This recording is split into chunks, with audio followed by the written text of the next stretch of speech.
taking my vote.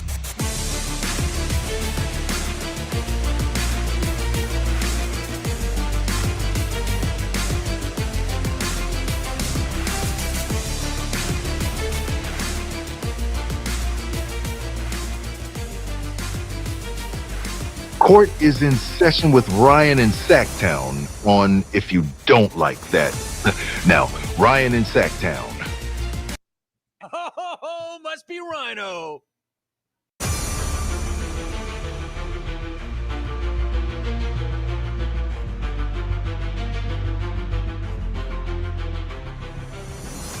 Time for the Acknowledge Me. What's up? You made it. We made it to Friday. You got a long weekend this weekend, Memorial Day. My dad has informed me that tomorrow is a massive racing day for race fans.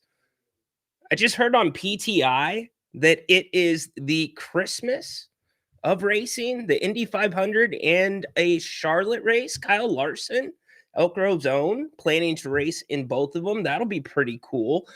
If you do not see us live right now, or if you see the other YouTube link that's below the one that we're streaming in right now, spread the word. This system, man, we're working with the programmers to get everything going and right. So let everybody know that we are here. We've got a full Friday. I thought Grant last night brought up a very interesting conversation around Tyrese Haliburton, so much so that I had to call into his show, give a few thoughts. I think I want to continue some of those thoughts today. We've got the Knicks and the Pacers again tonight. Massive game for New York. Is it a must win? I think you're getting close.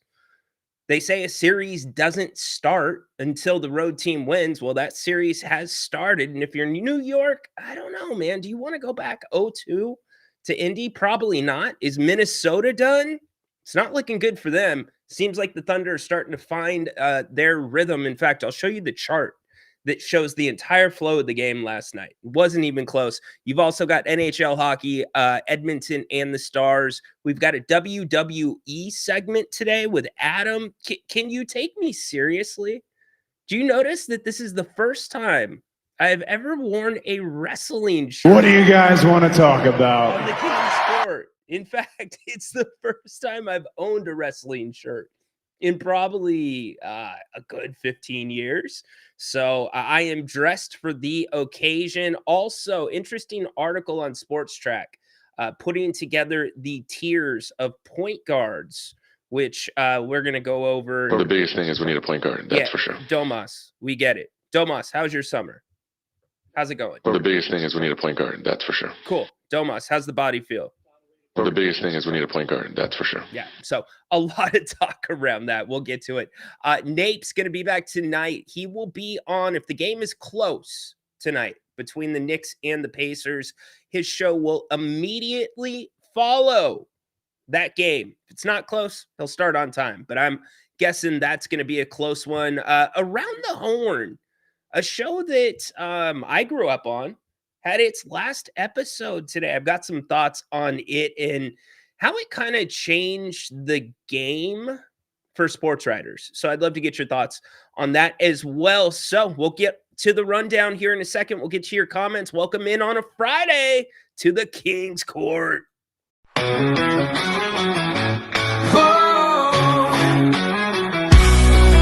Late nights on the screen, hey, it's Grant and Ryan. We bleed purple, talking hoops, never lying. Sacramento Kings, we rise and we fall. If you don't like that, then you don't know ball. Jerry sitting with the stories of the game, spilling all the truth, driving legends insane. From the Cow Palace days to Arco's roar, this town's heart beats on the hardwood floor. If you don't like that, turn away now.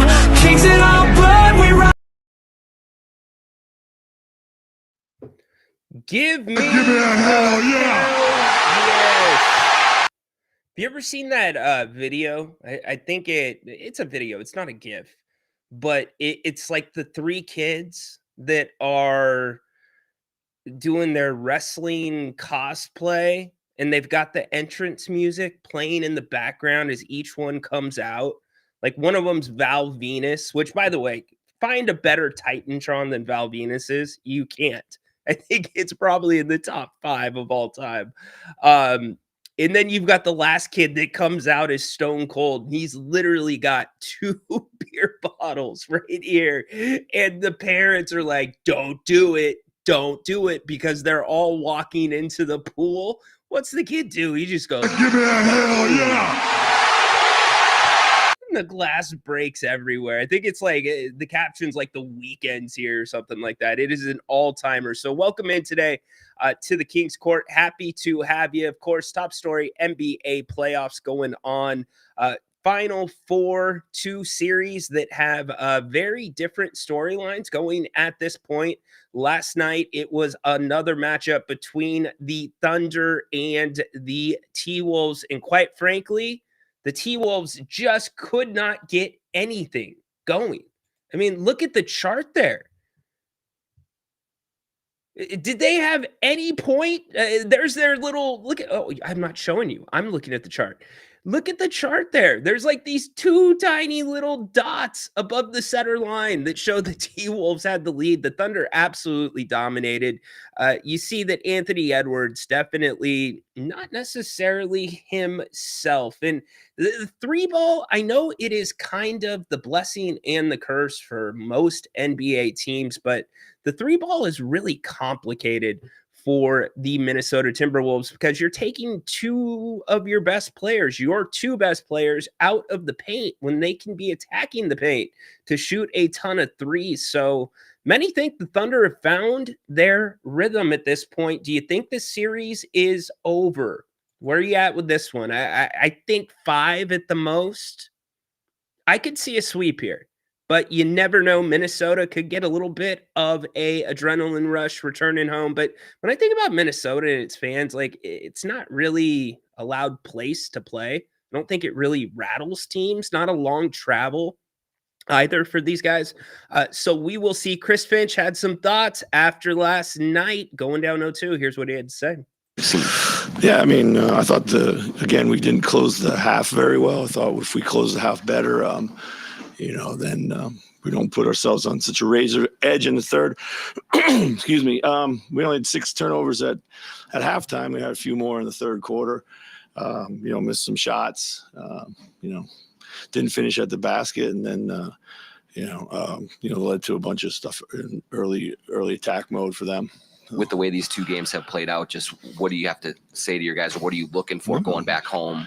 Every minute in the series is a chance to find something. So we're going to go back home. This is a good team at home. So we're going to go home and fight for game 3. I mean, heads up and look at the tape and get ready for game 3. So Randall. Well, I just said it. A series doesn't start until the road team wins, and that's actually a decent point. Every minute is a new opportunity. Especially when it comes down to the playoffs. You know these teams so well. The teams know each other so well by this point. Probably their 6th meeting of the season last night. So all eyes will be on Minnesota to see if they can turn that around. But SGA, the Thunder, they just seem like they are rolling to the finals. Tell me if you feel differently. Also tonight, game 2. We going to see Haliburton do it again. I expect to see an inspired effort from the Knicks. I don't think you're going to see Jalen Brunson turn the ball over like he did. I believe he had 6 or 7 turnovers. The point of that, though, was when things got tough for the Knicks in the fourth quarter, he only had 1 turnover. So I kind of give him a little bit of a break there, but that team has to bring it. I feel the complete opposite. If you go down 0-2 to the Pacers right now, it's going to be a problem. That building rocks. This is a team. And again, I said it yesterday. I think they are the best team, top to bottom, in the NBA. Doesn't mean they're the most talented team, but they are the best put together team. They know what their roles are. They play them perfectly. They're able to really slide into different roles besides what their own role is at times. And Coach Carlisle, probably the most underrated coach in the NBA. Anybody want to argue with me on that? So you've got a clean injury report tonight for both teams. And, this discussion about Tom Thibodeau and playing his guys so many minutes, I don't buy it. I just don't. I think there's a bigger argument to be made about trainers, meaning the players having their own trainers and the teams having their trainers, and how those two meet in the middle. I would think that whole dynamic causes a lot more of these soft tissue injuries than playing too many minutes. I mean, Mikal Bridges in the fourth quarter, most times the Knicks win, looks pretty damn good. These guys are used to it. Their bodies are conditioned to it. So in Indiana, it's the completely opposite. They bring everyone at you. It's just a constant flow.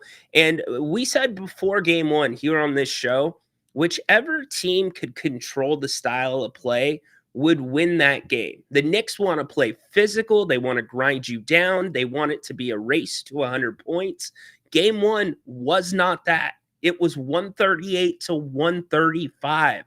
That was a Pacers pace. And I just don't know that New York can play at that for 4 games, 5 games, 6 games, 7 games. So interesting to see what Tibbs will do tonight with the adjustment. Certainly heavy on our mind is, and Grant brought it up last night, the Tyrese Haliburton debate. This guy has been incredibly clutch in the playoffs, and he's been clutch for most of his time in Indiana. Now, this past season, he really didn't have that great of a year. He really struggled for a big chunk of it. He had some confidence issues that the GM has talked about publicly. But Grant brought up the question, and I think it's an interesting one to tackle. If the Pacers go on to win a championship and Tyrese is the MVP, did Sacramento let that guy go? Was that Sacramento's guy that they have never had? So start thinking about that. I want to get your reaction to it. I will give you my thoughts in a little bit. We'll talk about the Kings. Peter sent me a really good article on Sports Track that we can look at, and then also what Domas said. Well, the biggest thing is we need a point guard. That's for sure. Sports Track's put together a list of the available point guards and the tiers. We will hit that as we go along today. As I said, wrestling, Adam, later in the show, we'll talk about Saturday night's main event.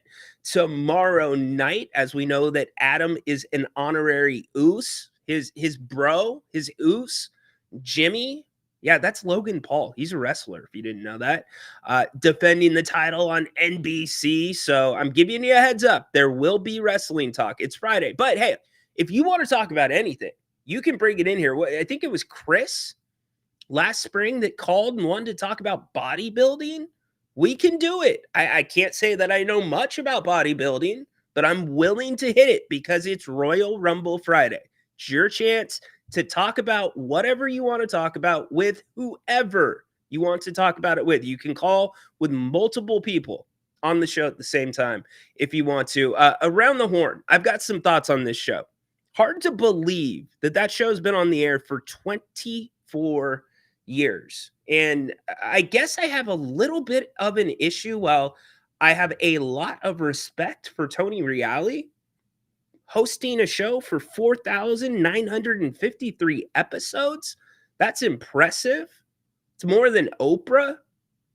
It's more than a ton of this. I believe David Letterman as well. But Tony Reale didn't change the game. It was the personalities that came on this show that changed the game, because for the most part, the personalities that came on the show, they were sports writers. They were faceless. You read their words, their works in the newspaper. You probably couldn't point them out of a lineup before these guys started showing up on Around the Horn. And I think it kind of changed the way games and sports were covered to a degree. And a lot of entertaining lines and moments along the way. We'll look back on a few of those. Certainly Woody Page, all-time legend on that show. His little board that was always behind him, think he finally got to 800 wins. So we'll get to that. DeMar, we still have not broke him down. If we have enough time today, we will do that as well. But it's your turn. Let's get to the chat. What's everybody talking about today? Hope you're having a great Friday. Mark, let's see, who's going to kick us off? We'll go from we're going to go last to first. The flow of the game is determined by the point guard. Not always, Dennis, but yes, not always. We all saw it around the horn. Never liked the show or never liked the host. All right, fair enough. Do you think the Kings gave up their hand publicly, saying that they need a point guard, or is that pretty much public knowledge? 100% public knowledge. They have not given up anything. It's not like a court case and you have to turn over discovery and you're running through 3,000 pages of documents and it's like, oh, there it is. That's it. They need a point guard. We figured it out. No, the NBA knows that. Got to see this point guard list. Yeah, we'll look at it in a little bit. Mark, you don't have Fox either. So I'd say that Sack made the wrong choice. Horse wants to do some wrestling. Horse, you seem like the type that would like put on like a backyard wrestling promotion, like a mud wrestling promotion. Seems like your kind of thing. You could put it over by where you grow your pumpkins in your garden. It's kind of wet and muddy up where you live. Think about it. Maybe there's a business idea for you and Adam. He was more of a true point guard than Fox was. I tend to lean in agreement with you. I still don't think Hallie is a true point guard, but he is a little bit closer than Fox. I will give you that. Paces a bunch of nobodies. Well, those nobodies fit together really, really well.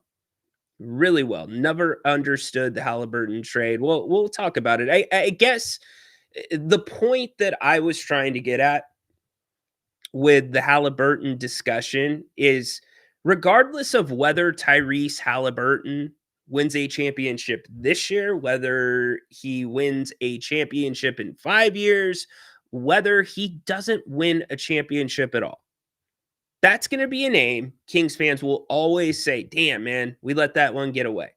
So that's one thing, right?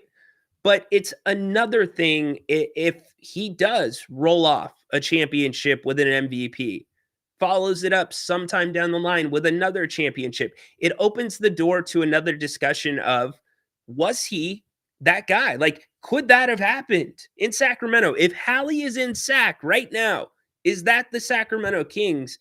And I kind of want to see where your heads are at, because my head's in a different spot with that. Let's go, Freaky Friday. What do y'all think about Denny Avdia? I love him. I think he's great. Saw Socktown Sports headline about him and thought it was interesting. Yeah, I think he's a really, really good player. I think he is one of those universal pieces, very underrated. Teams do not pay enough attention to him defensively. So yeah, I really do. Do you like the trade Kuminga in draft picks for Murray and Monk? No, I do not. Why did Domas mention what we need? Now teams will overcharge the Kings for a point guard. Teams are going to, Jerry and I talked about this on Tuesday. Teams are going to overcharge the Kings already because their backs are against the wall. They are in a tough corner. That was going to happen already. It's funny. You look back to this past season during training camp, and as we got through the first 15, 20 games, I know Lyles was injured. Mike Brown, I thought Mike Brown overspoke. I thought he got a little too comfortable and overshared with the media. How many times did we hear, I'm just not comfortable with my rotation. I just, it's going to take me 5 games to get comfortable with my rotation. We kept hearing it over and over and over again. And so as soon as we saw the Kings were thin on the bench, very thin, to the point where I came up on a post-game show and I'm like, the Kings are kind of closer to a high-level G League bench than they are an NBA bench. And so what did the Kings do? They didn't make trades. They had to go sign 2 guys off the street that weren't in the league. You know what probably plays into that? Price tag. Teams are going to gouge you when they know you need something. So, and again, because other teams and other franchises know the Kings need a point guard, yes, they might ask for a little bit more, but it's nothing that's going to stop a trade from going through, a marginal trade for going through. It's just not. Down for a wrestling segment. Good. You will get one. Rhino, happy Friday. About to ask about your shirt. Yeah, I'm rocking the Cody Rhodes shirt. I miss Cody. I went, so you guys know, Adam and I hit a SmackDown in Dallas. Well, Fort Worth. Well, it was about a month ago, Adam. I think it was about a month ago. And yeah, that's where I acquired some gear. I don't usually go wrestling shirts, but I do like Cody. I respect him, so had to go with that. Happy Friday, EMG. King's best chance is a high 3-point percentage team. Okay, very interesting. Not sure if you were around with us yesterday, EMG, but I was talking about the defensive side of the ball. Scott Perry's mentioned defense a few times, right? Doug Christie, we know defense is going to be big into what he preaches along with effort. And I was talking about the different guys currently on the roster that are able to switch multiple positions because the best defenses in the NBA switch 1 through 5. So I was looking at, or we were talking about throwing just hypothetical trades out there. What the things we do in the offseason. That's what the offseason's for. And we were talking about a Drew Holiday trade for Malik Monk and DeMar DeRozan. So in that case, if that's the way you go, I do think the Kings need to, with Doug Christie as the coach and what you have that you're building around, and besides Zach LaVine, I think you got to play closer to a Knicks style where it's a race to 100. It's physical. It's grinding. Excuse me. I don't have Adam Silver. That's Adam Silver usually likes to tell us the grinding. Is that what Adam usually says? The grinding of the physical, grinding. So I think that if you were to do something like that, I think the Kings have a better chance of success. But again, the point guard could change a lot. Passing, just good passes. Passing in general could change a lot. Grant, how Kuminga and draft picks from Murray and Monk will Kings make that? Ask him tonight, 8:00. He will be here. So happy you're here with us on a Friday. If you want to call the show, give us a holler at this link. You just got to hit that. We can talk Kings. We can talk whatever you want to hit. Drew Holiday, 34. Okay, well, this team's not exactly young. Mike Brown just needed to let it marinate a bit.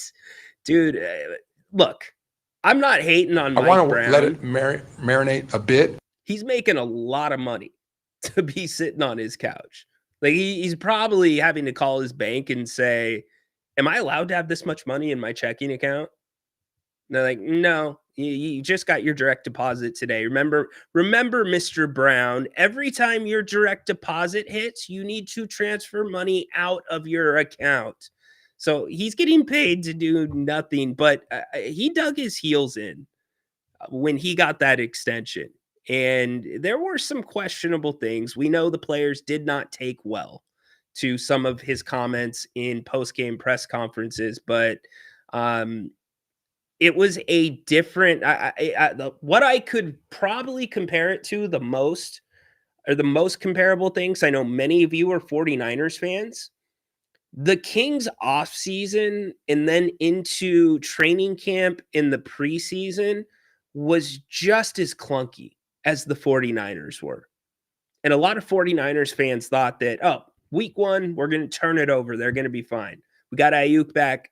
No, they weren't. And it was the same thing from the Kings right out of the gate. But the thing that saved the Kings, and when you looked at them on paper and the statistics, and you're like, well, how is this team 500? How are they 2 games under 500? Their net ratings like 3.2. It should be negative. It's because they were getting to the free throw line. They were doing those little things. They were actually playing a little bit of defense. So yeah, Mike was interesting case, but dude, to get paid that much money, $7.5 million a year for this year and next year, why the heck not? Dude, you need to rebuild. Bottom line, you can't do it. Tell me how you rebuild, Manuel. I don't disagree with you, but you can't do it with what's on the books. You can't do it properly. You can't do it the way that I'm going to give Portland a lot of credit for the way they did their rebuild.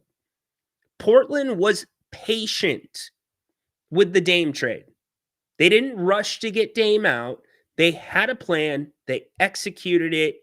And look at where they're at now. There is an argument that Portland, on paper, is better than the Kings right now. That you would put the Kings, if you were projecting the Western Conference, Portland ahead of them. They are certainly in the same bottom tier group as the Kings. So, Haunted Horse, that's going to set him off. That's for sure. Portland did it right. I agree. Right there. Mike Brown lost the locker room. Glad that he didn't lose the locker room, Progressive. There's a difference between losing the look. Not every player is going to be in lockstep with the coach. We're talking about professionals. We are talking about top 1%ers in the world at what they do, the players. They also have opinions. They know the game too. So you're not going to have every player that agrees with the coach at any given time. But just because a player or two aren't in lockstep doesn't mean you lost the locker room. That to me is a big jump. Unless you know something I do not. So, but I get why that's out there. There's a lot of information that's come out about that. Fact is, you missed on your last 4 lottery picks, passed on Luka, traded Hallie, traded Fox. Okay, so if we were going to rank those, let's talk about that for a second. Before we get to, I want to play some audio from Around the Horn. I thought that was a cool moment a couple weeks ago with Woody Page. All right, so let's rank this. Okay. You've missed on your last 4 lottery picks. I don't think you missed on Keegan Murray. How can you say that you've missed on Devin Carter? We don't know yet. Davion Mitchell, there's a discussion. So let's take the Kings drafting. Let's take not drafting Luka, trading Hallie, and trading Fox. What's the worst? What's at the top of the list? What's hurt this franchise the most? They're drafting, passing on Luka, trading Hallie, or trading Fox. How do you rank those? Let me know. Love to get your answer on that. Portland is a great NBA 2K team. That's funny. That is funny. Do you have your own player playing on that team, Progressive, season mode? Look at the Pistons. They were awful for 15 years. Well, look, you're 1 pick away from changing your franchise. What about Milwaukee and Giannis? Again, 1 pick away. Anthony Edwards, Minnesota, 1 pick away. So, yeah, the Kings traditionally have not done great, but I would not say they have missed.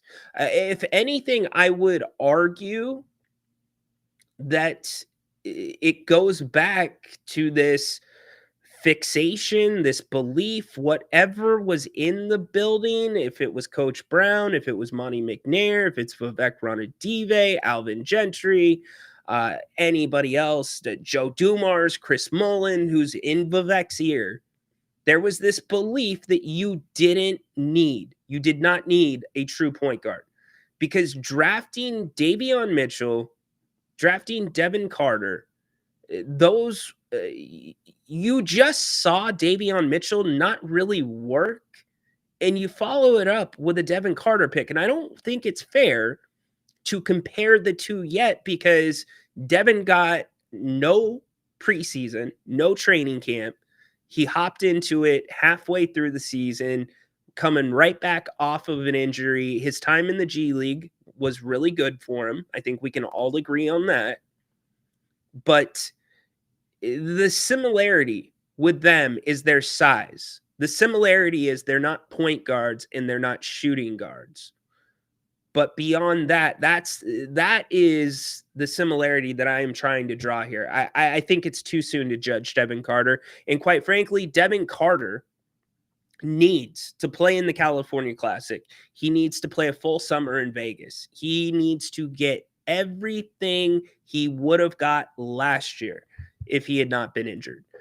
One pick away, and we had those chances. Okay, well, who are you talking about? I mean, we can go draft by draft. If you want to talk about passing on Luka, remember other teams passed on Luka as well. The Kings were not the only team to pass on Luka. And quite frankly, if you go back and you look at that Kings roster, you would have had to make some significant, you would have had to rebuild the roster around Luka.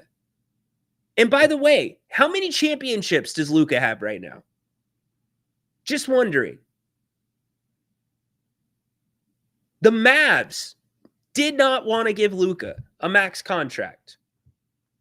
I am not understating, I am not undervaluing how special his talent is, but there is also a little cloud hanging over his head when it comes to work ethic, when it comes to weight, when it comes to injuries, when it comes to diet.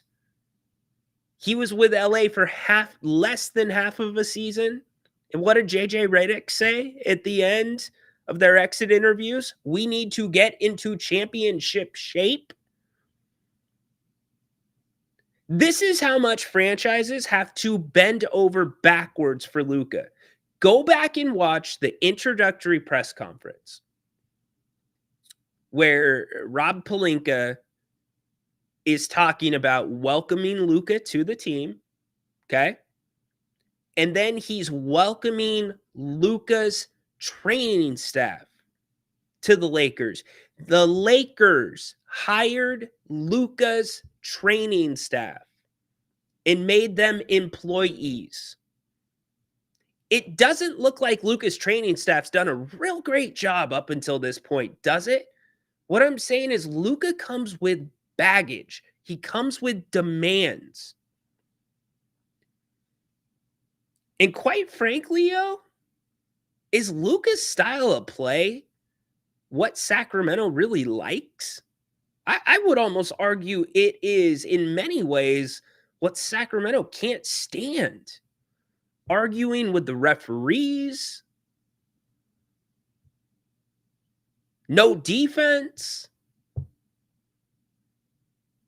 I'm not defending Vlade passing on Luka. I'm just simply showing you the other side of the ledger.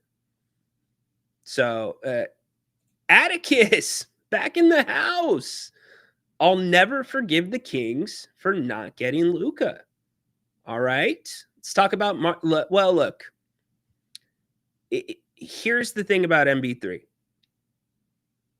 The Kings were not the only ones that were massively high on him.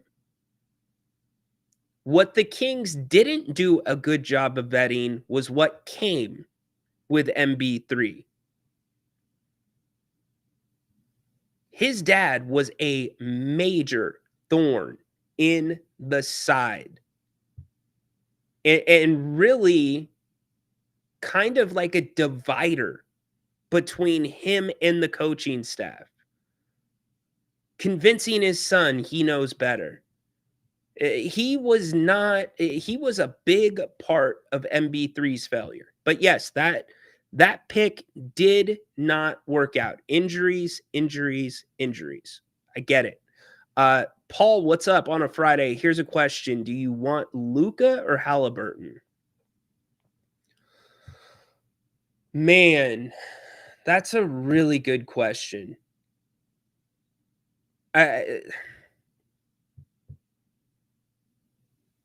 a great question.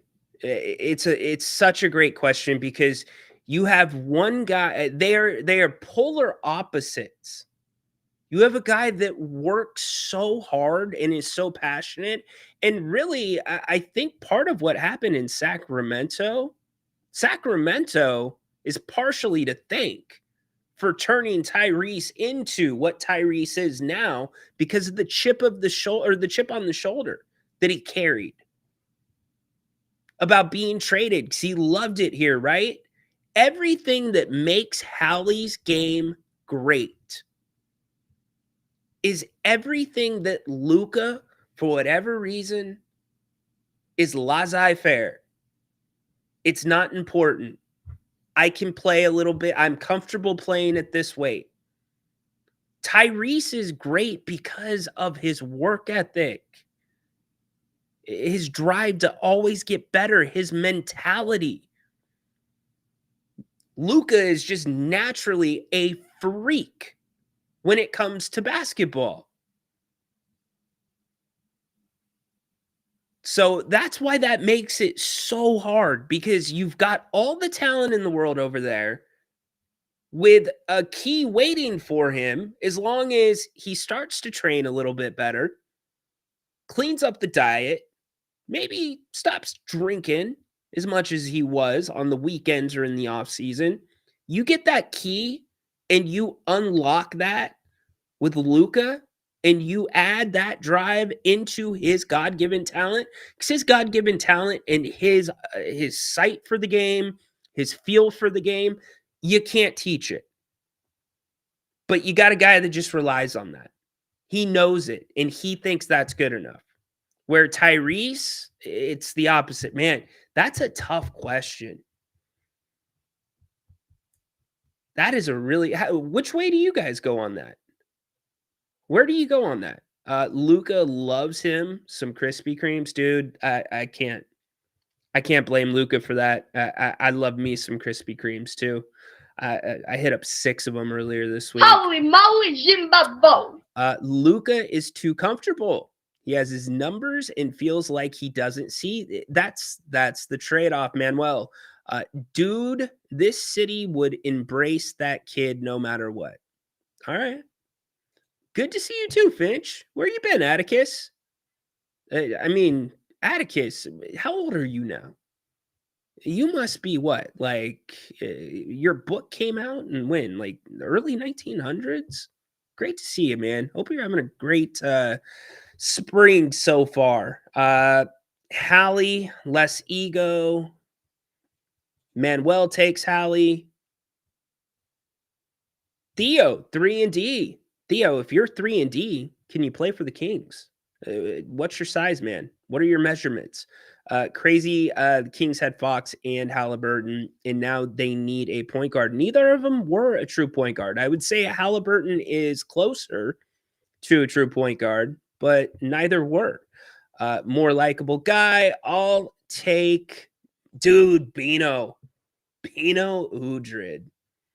You guys remember Sharunas Marshallonis? Anybody remember that name? I know Atticus remembers that name.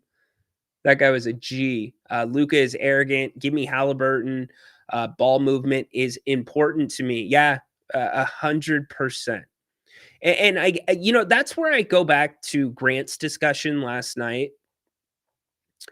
I don't know. Let's say that trade doesn't happen and you don't have Domantas Sabonis.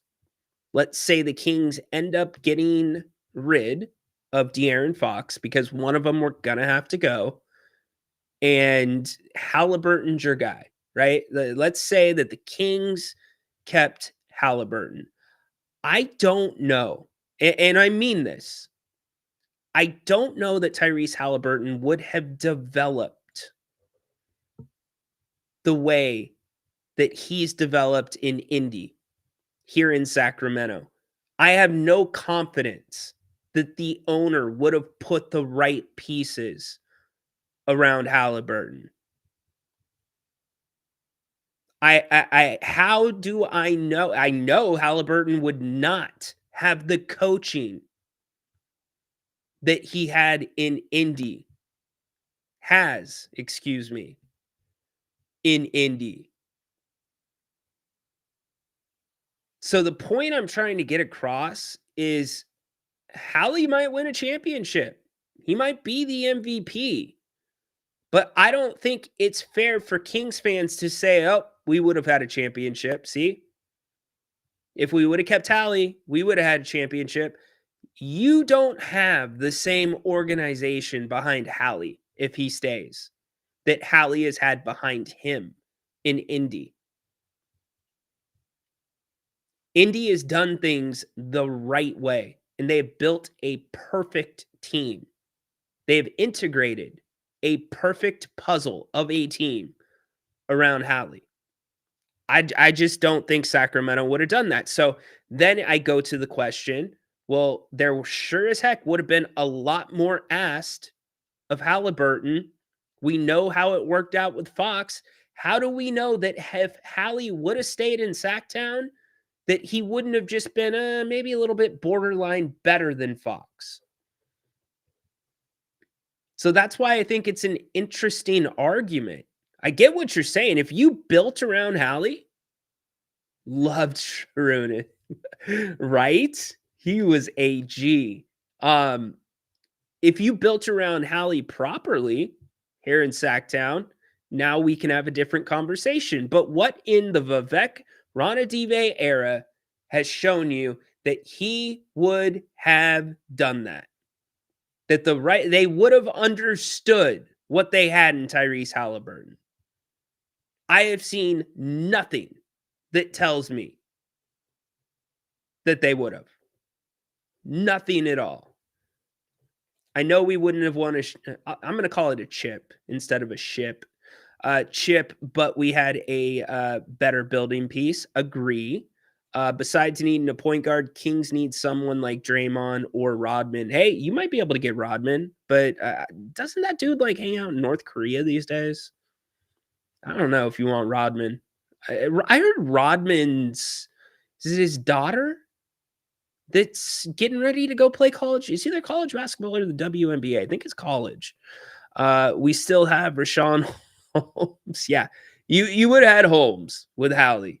That was a great job of Monty getting that one off the books, by the way. He could have definitely led the Kings to a conference finals. Kings would have traded Fox, which would have led to more team building with the same assets from him. No, okay. Mars, you can't assume that.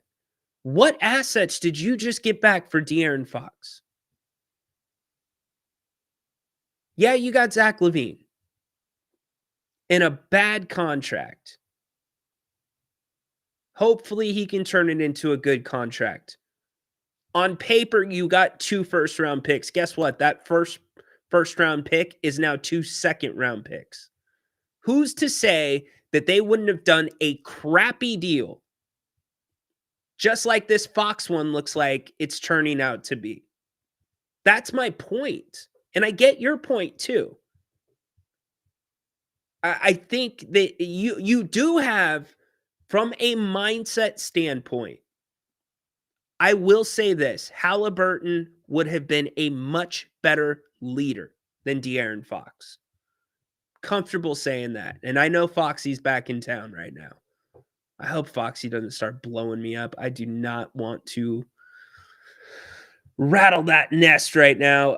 Kings is a wasteland organization. Well, look, you got to start building somewhere. And I think that's why this offseason's important. Look, Scott Perry, whether you agree that he's the right guy for the job or not, he seems to have set expectations low for this season. So we know it's going to be a process. Do the Kings have Rick Carlisle also to take? Exactly my point, Flores. You would have had Mike Brown coaching Hallie, Luke Walton coaching Hallie.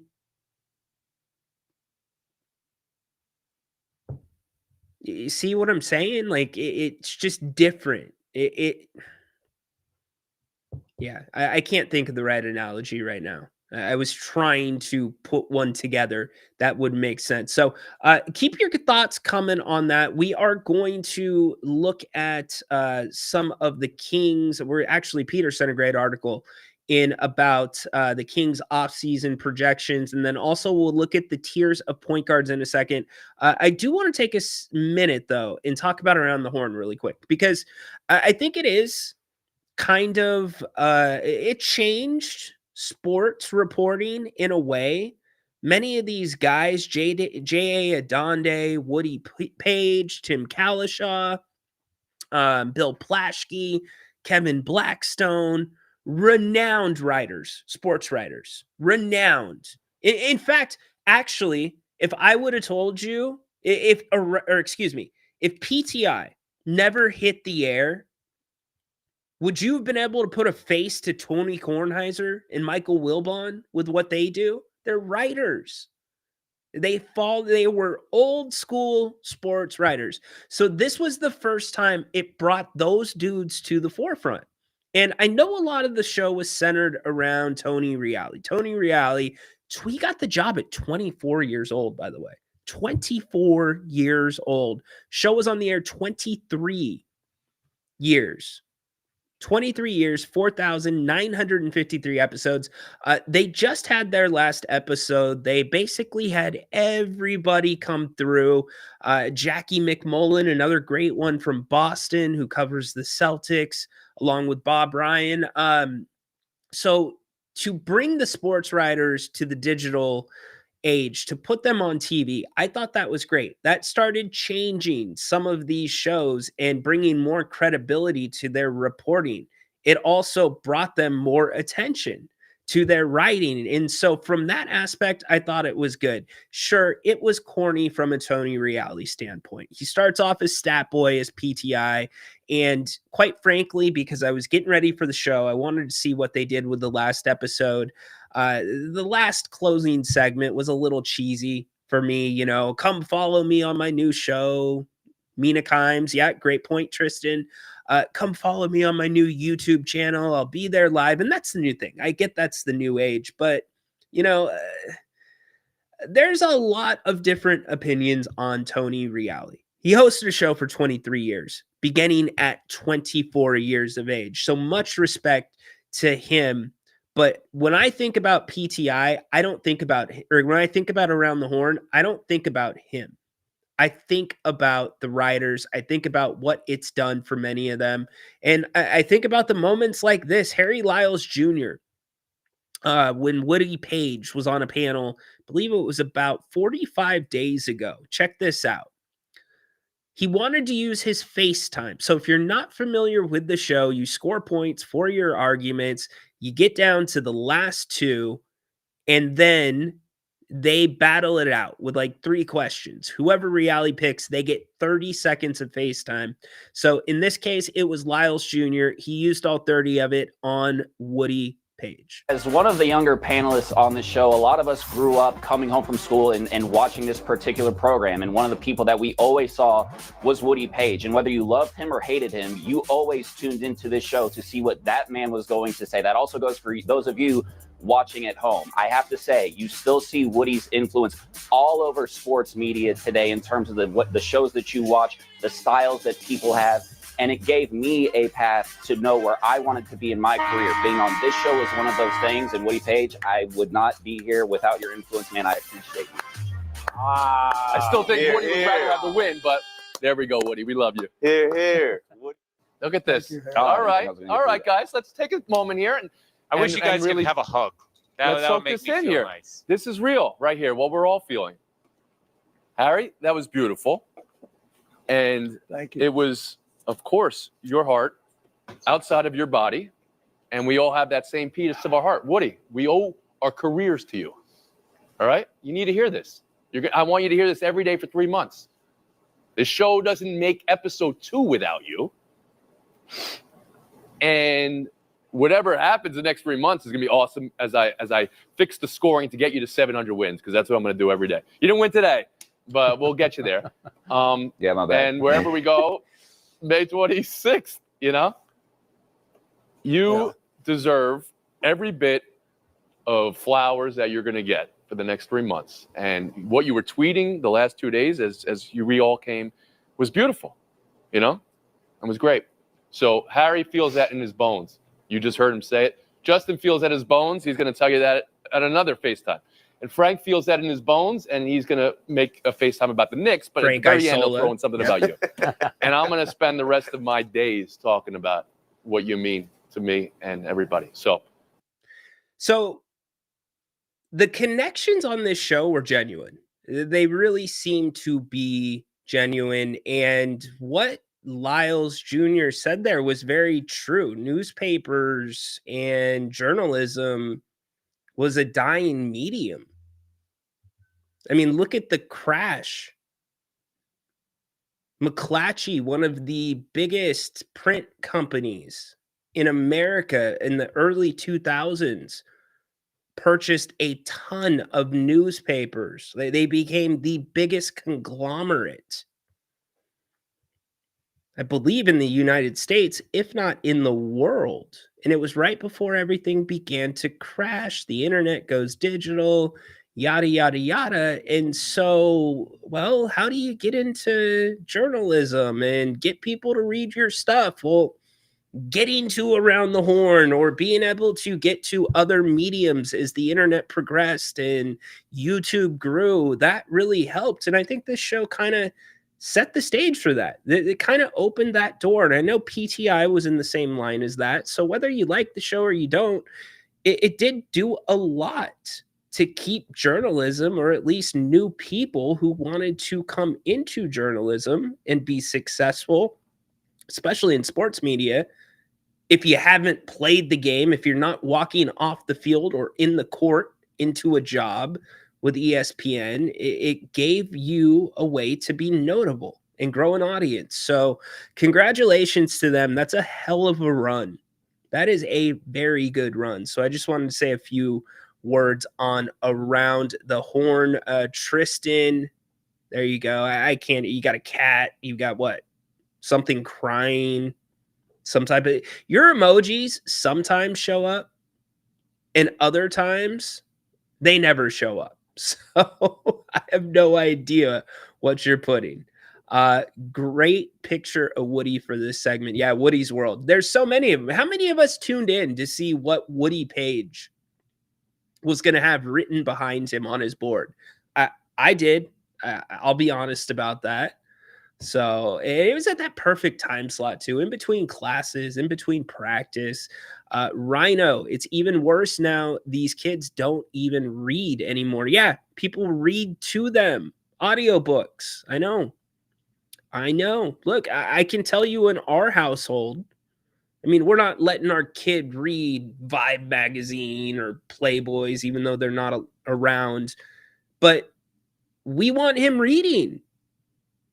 So if it's Dogman, if it is, there's so many different ones now out there for kids that are super popular. Tied now, which Tony came back. We let him read. We want him to read. So I agree with you. It is one of those things that is very, very important. Haunted Horse, I guess you need to use the facilities. All right. Interesting. So as we roll along on a Friday, happy to have you here. Don't forget, Napes is going to be here tonight. Again, told you we'd be pumping out a ton of content, 8 o'clock tonight, or at the conclusion of the Knicks and the Pacers, if that's a good game, which I anticipate it will be. Do you guys think that the Knicks are just going to blow the brakes off the Pacers tonight? I don't see it. But I do think the Knicks win this basketball game. In fact, the Knicks were favored by 4.5 in game one. They're favored by 5.5. tonight. So where do you come out on that? I have teased some of the Sacramento Kings postseason guides and then also the point guard tiers. So why don't we get to those? I do want to pull those up.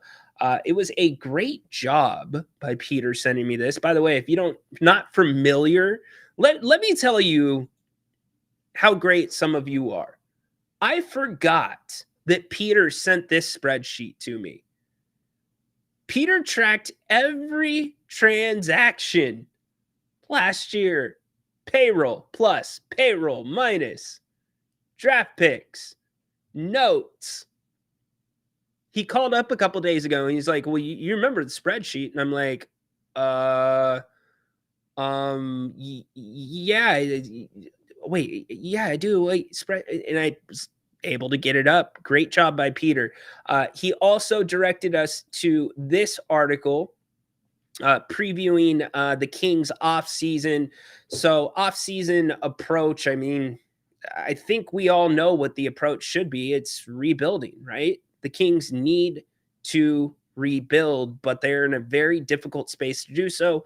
Actual cap space, negative 45.7 million, practical 43.9, projected luxury tax space, meaning that's how much they have to spend without going into the tax and going into the tiers, $23.7 million. We know there are a lot of shoes to fill. 9 potential free agents. If I'm looking, the two biggest decisions on the free agent side is what the Kings are going to do with Keon Ellis, because it's a team option and it is a friendly team option, but there's I don't know exactly what the tie is. I have a question out to a source about it. But if the Kings pick up the option, I want to say it limits what they can offer him. And so will the Kings look at an extension with Keon? That's first and foremost. The second most important to me is Jake LaRavia. The most the Kings can offer Jake LaRavia is $5.3 million. And when you look at last year's offseason and you look at free agency, I don't think $5.3 million is necessarily too far off for Jake LaRavia, especially if Jake LaRavia takes a short-term deal. And here would be the benefits of him taking a short-term deal.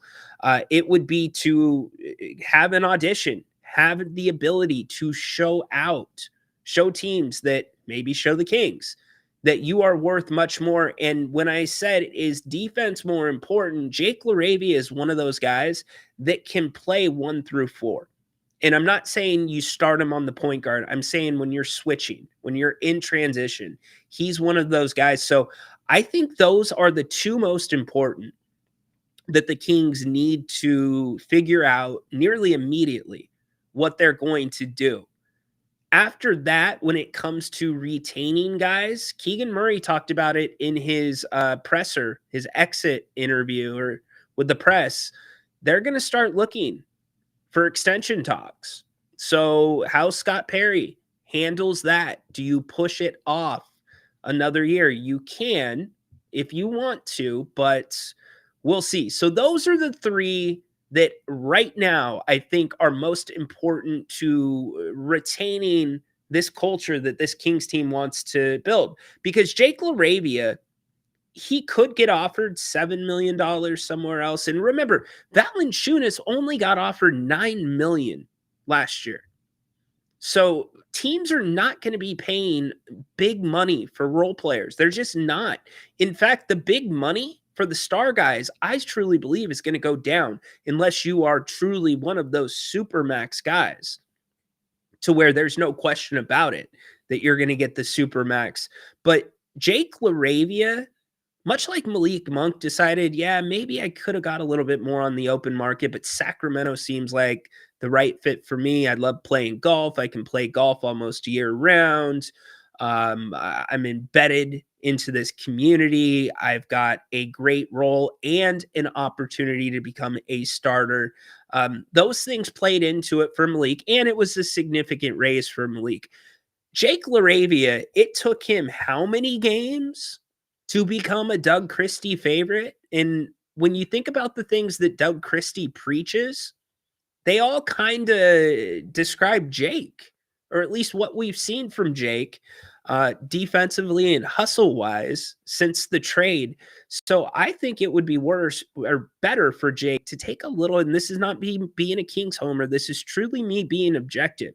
If I was Jake's agent, I would be saying Sacramento is the right place for you. The coach is going to play you. You'll get that opportunity. Who's to say he'll take $7 million on a short term with another team and not get that opportunity? Hell, he was traded from Memphis because Jalen Wells, who's first team all rookie, played him out of Memphis.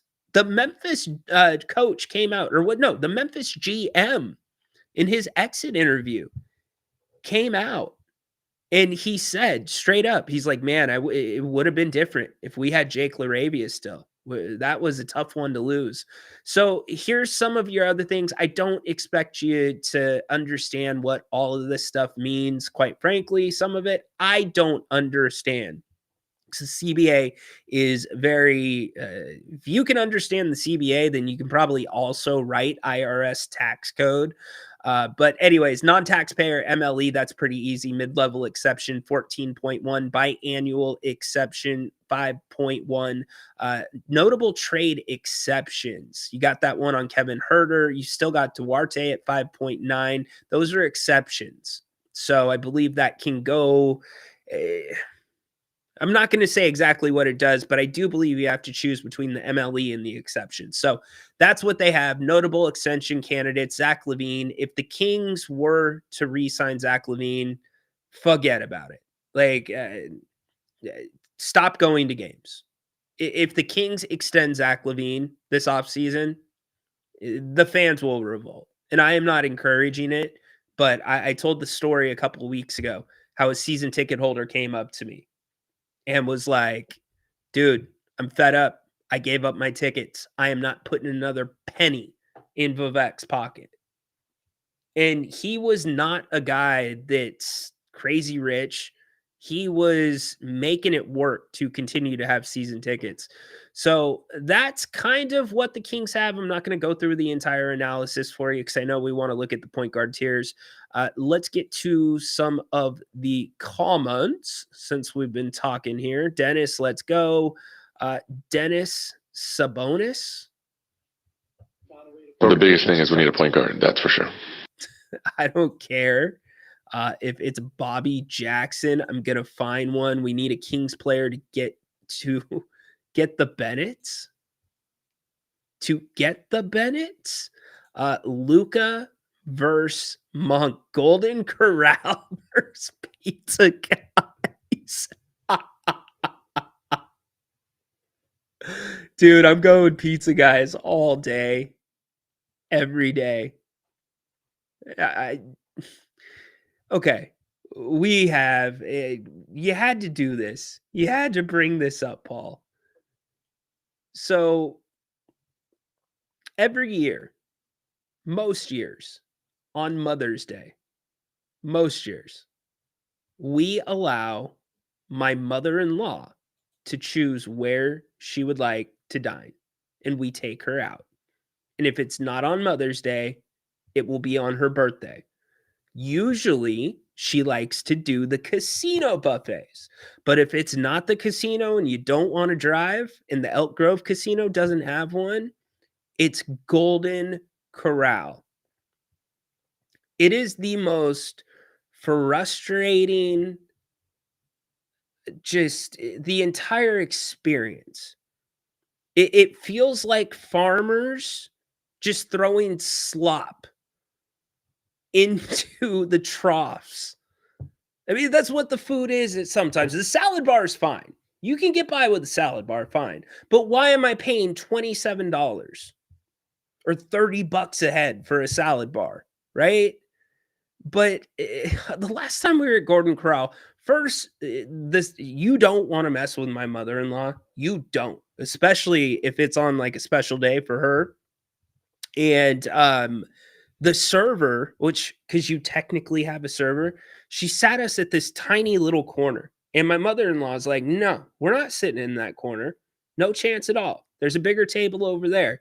And so my mother-in-law moves our stuff to that table. The lady comes back and moves our stuff back to the other table. And they start, and before all that happened, the lady took like maybe 2 parties in front of us that weren't supposed to. So it was brewing. And so back and forth we go. And finally, my mother-in-law she let her know. And so we got the good table that she wanted. But I was like, all right, well, what's safe to eat here? I'm not touching the fish.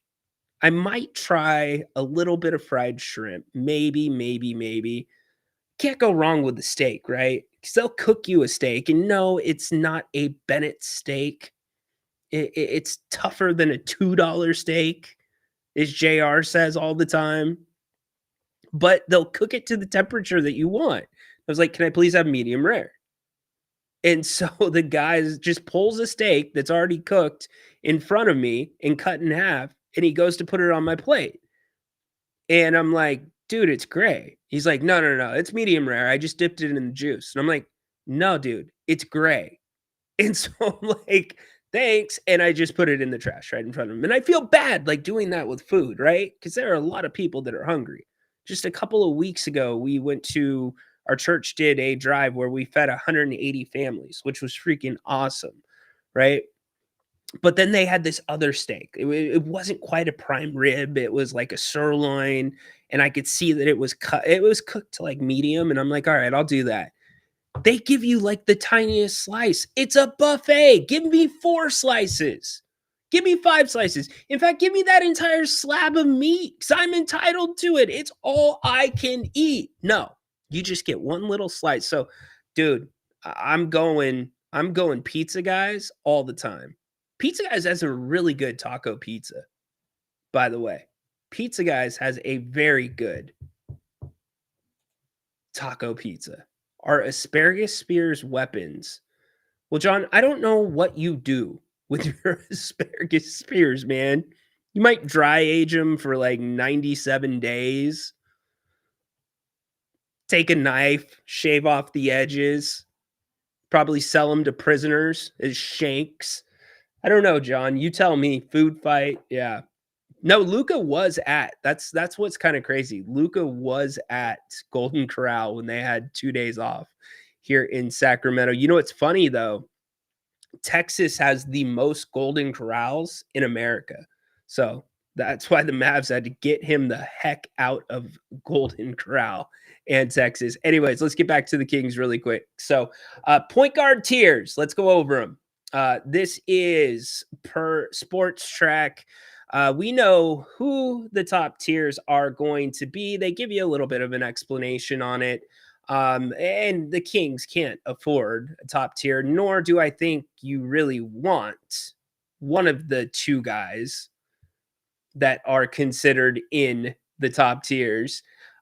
So here we go. 2 guys in the top tier. You both know. Who do you actually tell me? Who do you think? Okay, you know what? That is a great. You know what? I acknowledge that. Acknowledge me. Helicopter sweep. Comment of the day. Comment of the day. Because the dessert is the only thing that saves. The dessert in the salad bar is the only thing that saves these places. Because you can get like the peach cobbler. You can get a slice of carrot cake. The soft serve. You're right. Spot on. Spot on. Nailed it. You know what was funny? It was like, now it's not the same, but you remember that horse race where it's like, my wife knows everything. My wife doesn't know anything at all. It was like, my mother-in-law is going to beat her up. No, she's not going to beat her Lady up. Mutada leads the way to the backstretch. And Little Miss Macho is second through a quarter of 24 2/5 seconds. Rojo's tuned third at the rail. And then comes My Wife BJ. Knows Everything and the Wife Doesn't Know, followed by Eleni's Hope on the inside, 5 off the lead. Center of the track, the Wife Doesn't Know into the final furlong. My wife knows everything. My mother The wife doesn't know. They're 1-2. Of course they are. My wife knows everything in front. To the outside, the wife doesn't know. My wife knows everything. The wife doesn't know. My wife knows. All right, so tiers of point guards. Who do you think the two names are? Kyrie Irving, and I actually don't agree with the second one, but Kyrie Irving and James Harden? Huh. I look at James Harden as honestly, top tier, sixth man. That's the way that I look at him right now. All right, second tier. Fred VanVleet. You know, the Rockets worked with Van Fleet to push back the date that the option had to be made because it was supposed to be like a week after they got bounced because his option is significant. It's in the neighborhood of 42 to 44 million, I want to say. So if that's an interesting thing. Are they going to pick up that option? He played really well in the playoffs. Josh Giddey, how about that? Restricted free agent. The Bulls have a couple of names that are on this list. One that isn't is Kobe White, and they're going to have to make a decision on what that extension is going to look like. Don't forget the homemade, authentic mashed potatoes. Dude, those are not homemade, authentic mashed potatoes. Those are powder mixed with water, just like the eggs if you go there for breakfast. That's not authentic. You want authentic homemade mashed potatoes to go with an even better cut of steak than Golden Corral? Guaranteed. If you have a worse steak at Bennett's than you do at Golden Corral, I will pay your bill personally. And don't come in here and have the best meal of your life and be like, Ryan, it was terrible. Here's the receipt. Karma, yo. But seriously, Bennett's 3 locations here in the greater Sacramento area: Roseville, Rockland, Howe, and Fair Oaks. All 3 brunch this weekend, 11 to 2 o'clock. They've got a great mimosa special under $60. Get you the bottle of champagne, your juice, and 2 entrees. Prime rib special at night on the weekends, 3 p.m. and beyond, under $30. Actually, $33. Now that I am thinking about it, but well worth it. If you're not in the mood for the red meat, they've got awesome fresh seafood. Love the redfish. I know Haunted Horse is going to put that in the chat, and also great offerings during lunch. The desserts at Bennett's too, super under the radar. In fact, I'm kind of embarrassed to say this, and I don't know if Grant will actually hear this, but there's been times where him and I wrap up lunch and he's got to go because he's got another meeting, and I act like I'm leaving Bennett's, but I actually stay and I have dessert. It's that good. They had this berry cobbler at one time with the fresh made homemade ice cream. Yeah. Anyways, go to Bennett'sRestaurants.com. Check out their full menus. You can also, by the way, make reservations there. If you're a Father's Day brunch guy, get your reservation right now and put your orders in to go. Make sure you sign up for their newsletter because that's where you'll hear about their different news specials that they roll out seasonally. Big thanks to Brian and Margot, the entire team at Bennett's, and a huge thanks to all of you. You have actually been going to Bennett's and supporting it and giving us a lot of great feedback. We pass that along to Brian, and when you go in, let him know that you heard about him here on the channel. But and I didn't even mention happy hour, 2 to 6 o'clock. Short rib tacos, margarita all day, 60 different wines by the glass. Go get you some. Bennett'sRestaurants.com is where you can find more information. Bennett's prime cuts of seafood and steak. Rhino snobbing over steak. Sobbing over steak. Oh, snobbing. All right. No, okay, so that's the thing, Tristan. It's not actually red like Napes' hair. It's blackened. We had somebody come in. I don't forget, or I can't remember who it was, but they broke it down for us. I think they said it's Pacific snapper. It's what's considered redfish.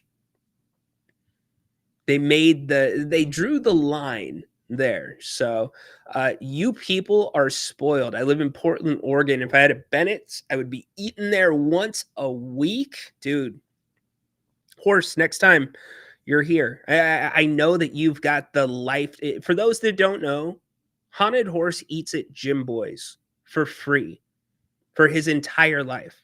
Dude could go in and say, they could be like, hey, can we take your order?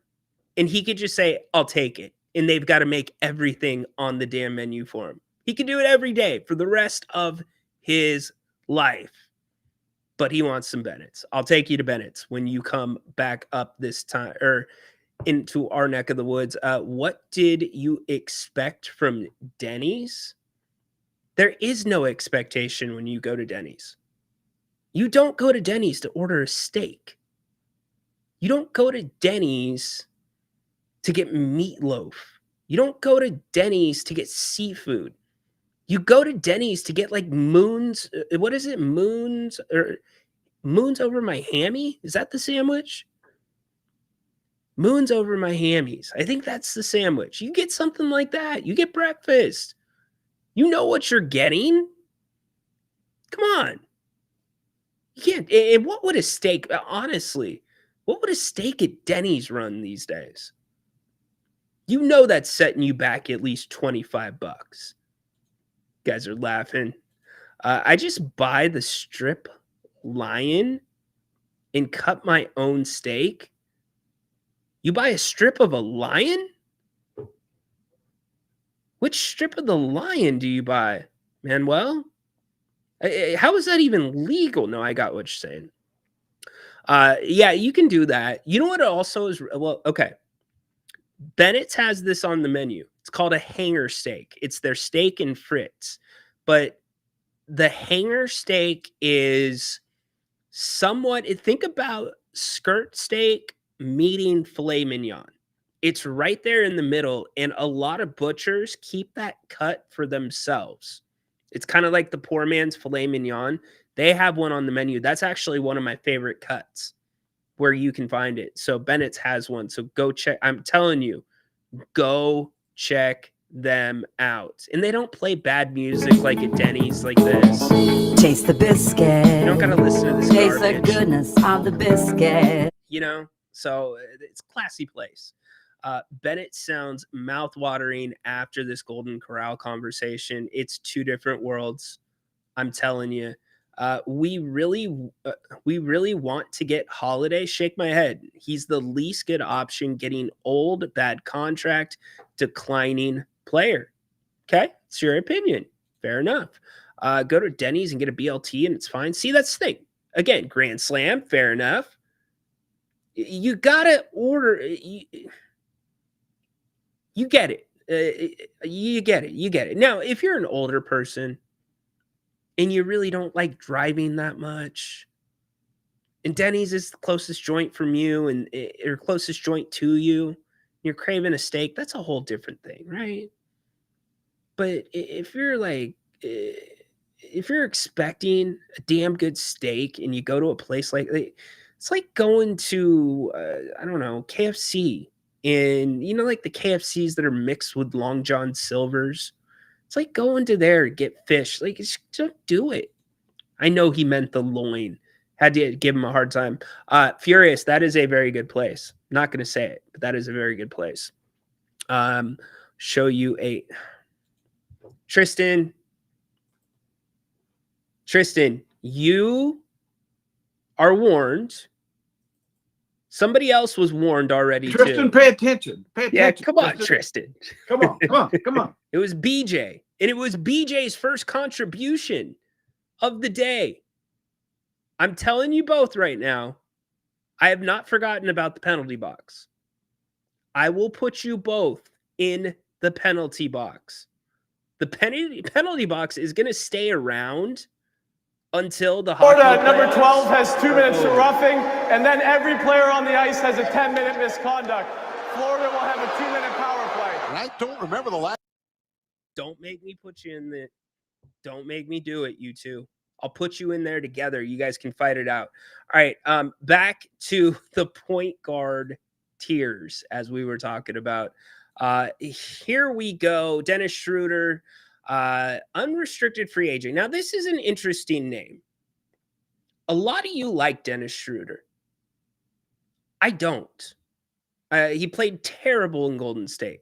He shot like, I believe it was like 26.5% during his time in Golden State. I also don't like some of the comments he has made off the court. If you were paying attention after the Luka trade, he made a comment comparing NBA players to slaves. I also don't like how much this dude bounces around. Somebody Google how many teams Dennis Schroeder has been on. I think we're getting close to double digits. We are definitely over 5. But that being said, for the right deal, if he's in the right mindset, I can see an argument. Chris Paul. I would love to see Chris Paul for a year in Sacktown. Just a year. Just a year. If the number was right, I wouldn't have a problem with that. Westbrook. That's another name you guys have brought up. I've heard a lot of people talk about Russell Westbrook. I think he's played great in Denver. I don't think Denver's going to let him go. I would be surprised if Denver lets him go. I would be really surprised. And he's also got the option. But I think you'd be making the same argument about Westbrook that you would about Drew Holiday. Just saying. But if it's short term, I think it would not be bad. I really like Tyus Jones. Tyus Jones, to me, would be a very good fit here in Sacramento. While Phoenix was actually not hurt and everybody was playing together, he broke stuff up for Durant and took those responsibilities off of Devin Booker. D'Angelo Russell, I'm just not there. I feel like he's too much of a shooter, not a distributor. Let me know what you guys think. And now the rotation tier. And this is where a couple names get really interesting to me. I am very high on Ty Jerome. I would like to see Ty Jerome in Sacramento. He only made under $3 million this year. I think he could be very good here. I kind of see Ty Jerome as a poor man's, and you're buying knowing that there could be, you're betting on the upside of Ty Jerome. But coming from Virginia, playing with the Cavs, I see a little bit, in no disrespect, just understand, I see a little bit of TJ McConnell in him, just a tiny dash of it. A little bit better of a scorer. He does have early bird rights. Trey Jones, we talked about Chicago. They've got to deal with Giddey. They've got to also deal with Kobe White. So does that change things? What's that name? Is that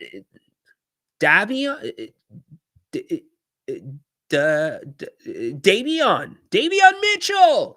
Miami Heat, restricted free agent. I think Miami's going to try to bring him back. I think that's a really good spot for him. I think they're putting him on the Kyle Lowry plan. Ben Simmons. I would be surprised if Ben Simmons does not stick around with the Clippers. I think he is a perfect fit with them, but I do think Ben Simmons would be good here in Sacramento. And this is assuming these guys would want to come to Sacramento. As you continue to go through the list, Spencer Dinwiddie. I mean, if you're getting towards the end of free agency and he's still out there, maybe not a bad idea. But again, these are rotational guys. Cameron Payne, playing right now in New York. I think he's a little bit of an upside guy. Hey, Patrick, what's Deuce McBride's contract right now? I'm curious. I'm going to look at that really quick. What's Deuce McBride have left on his contract. Where's he at? Deuce McBride. You can't have that man at the bottom. So he's making 4.7 this year, 4.3 next year, 3.9 the year after that. Man, if the Kings could pry Deuce McBride from the Knicks, holy crap, that would be a great fit. Have you seen what Deuce McBride has done in some of his minutes in the playoffs? He's had 2 major blocks. So as we roll through the rest of the tiers, let me know if a name jumps off the page. But now we get to Markelle Fultz at 26. So that tells you where we're at. Corey Joseph, he's been around the block here in Sacramento one time. But I don't know why I didn't think about Deuce McBride. Deuce McBride, could you get him from the Knicks? He's like a fringe rotation player. Cameron Payne, I would not be opposed to Cameron Payne. I would not either. And he's going to be an unrestricted free agent. So there's another name for you that I don't think we've kicked around here in Sacramento. Holiday is a horrible contract. Let's trade for him. Vivek, yeah. Well, no, it's not. Guys, it's not Vivek's decision. Remember, Vivek promised that this is our team. This is your team. Be right with you, BJ. Slam in porterhouses. Okay, you guys talking about steaks. Sorry, I'm dealing with a 50. Oh, you're good, dude. You are good.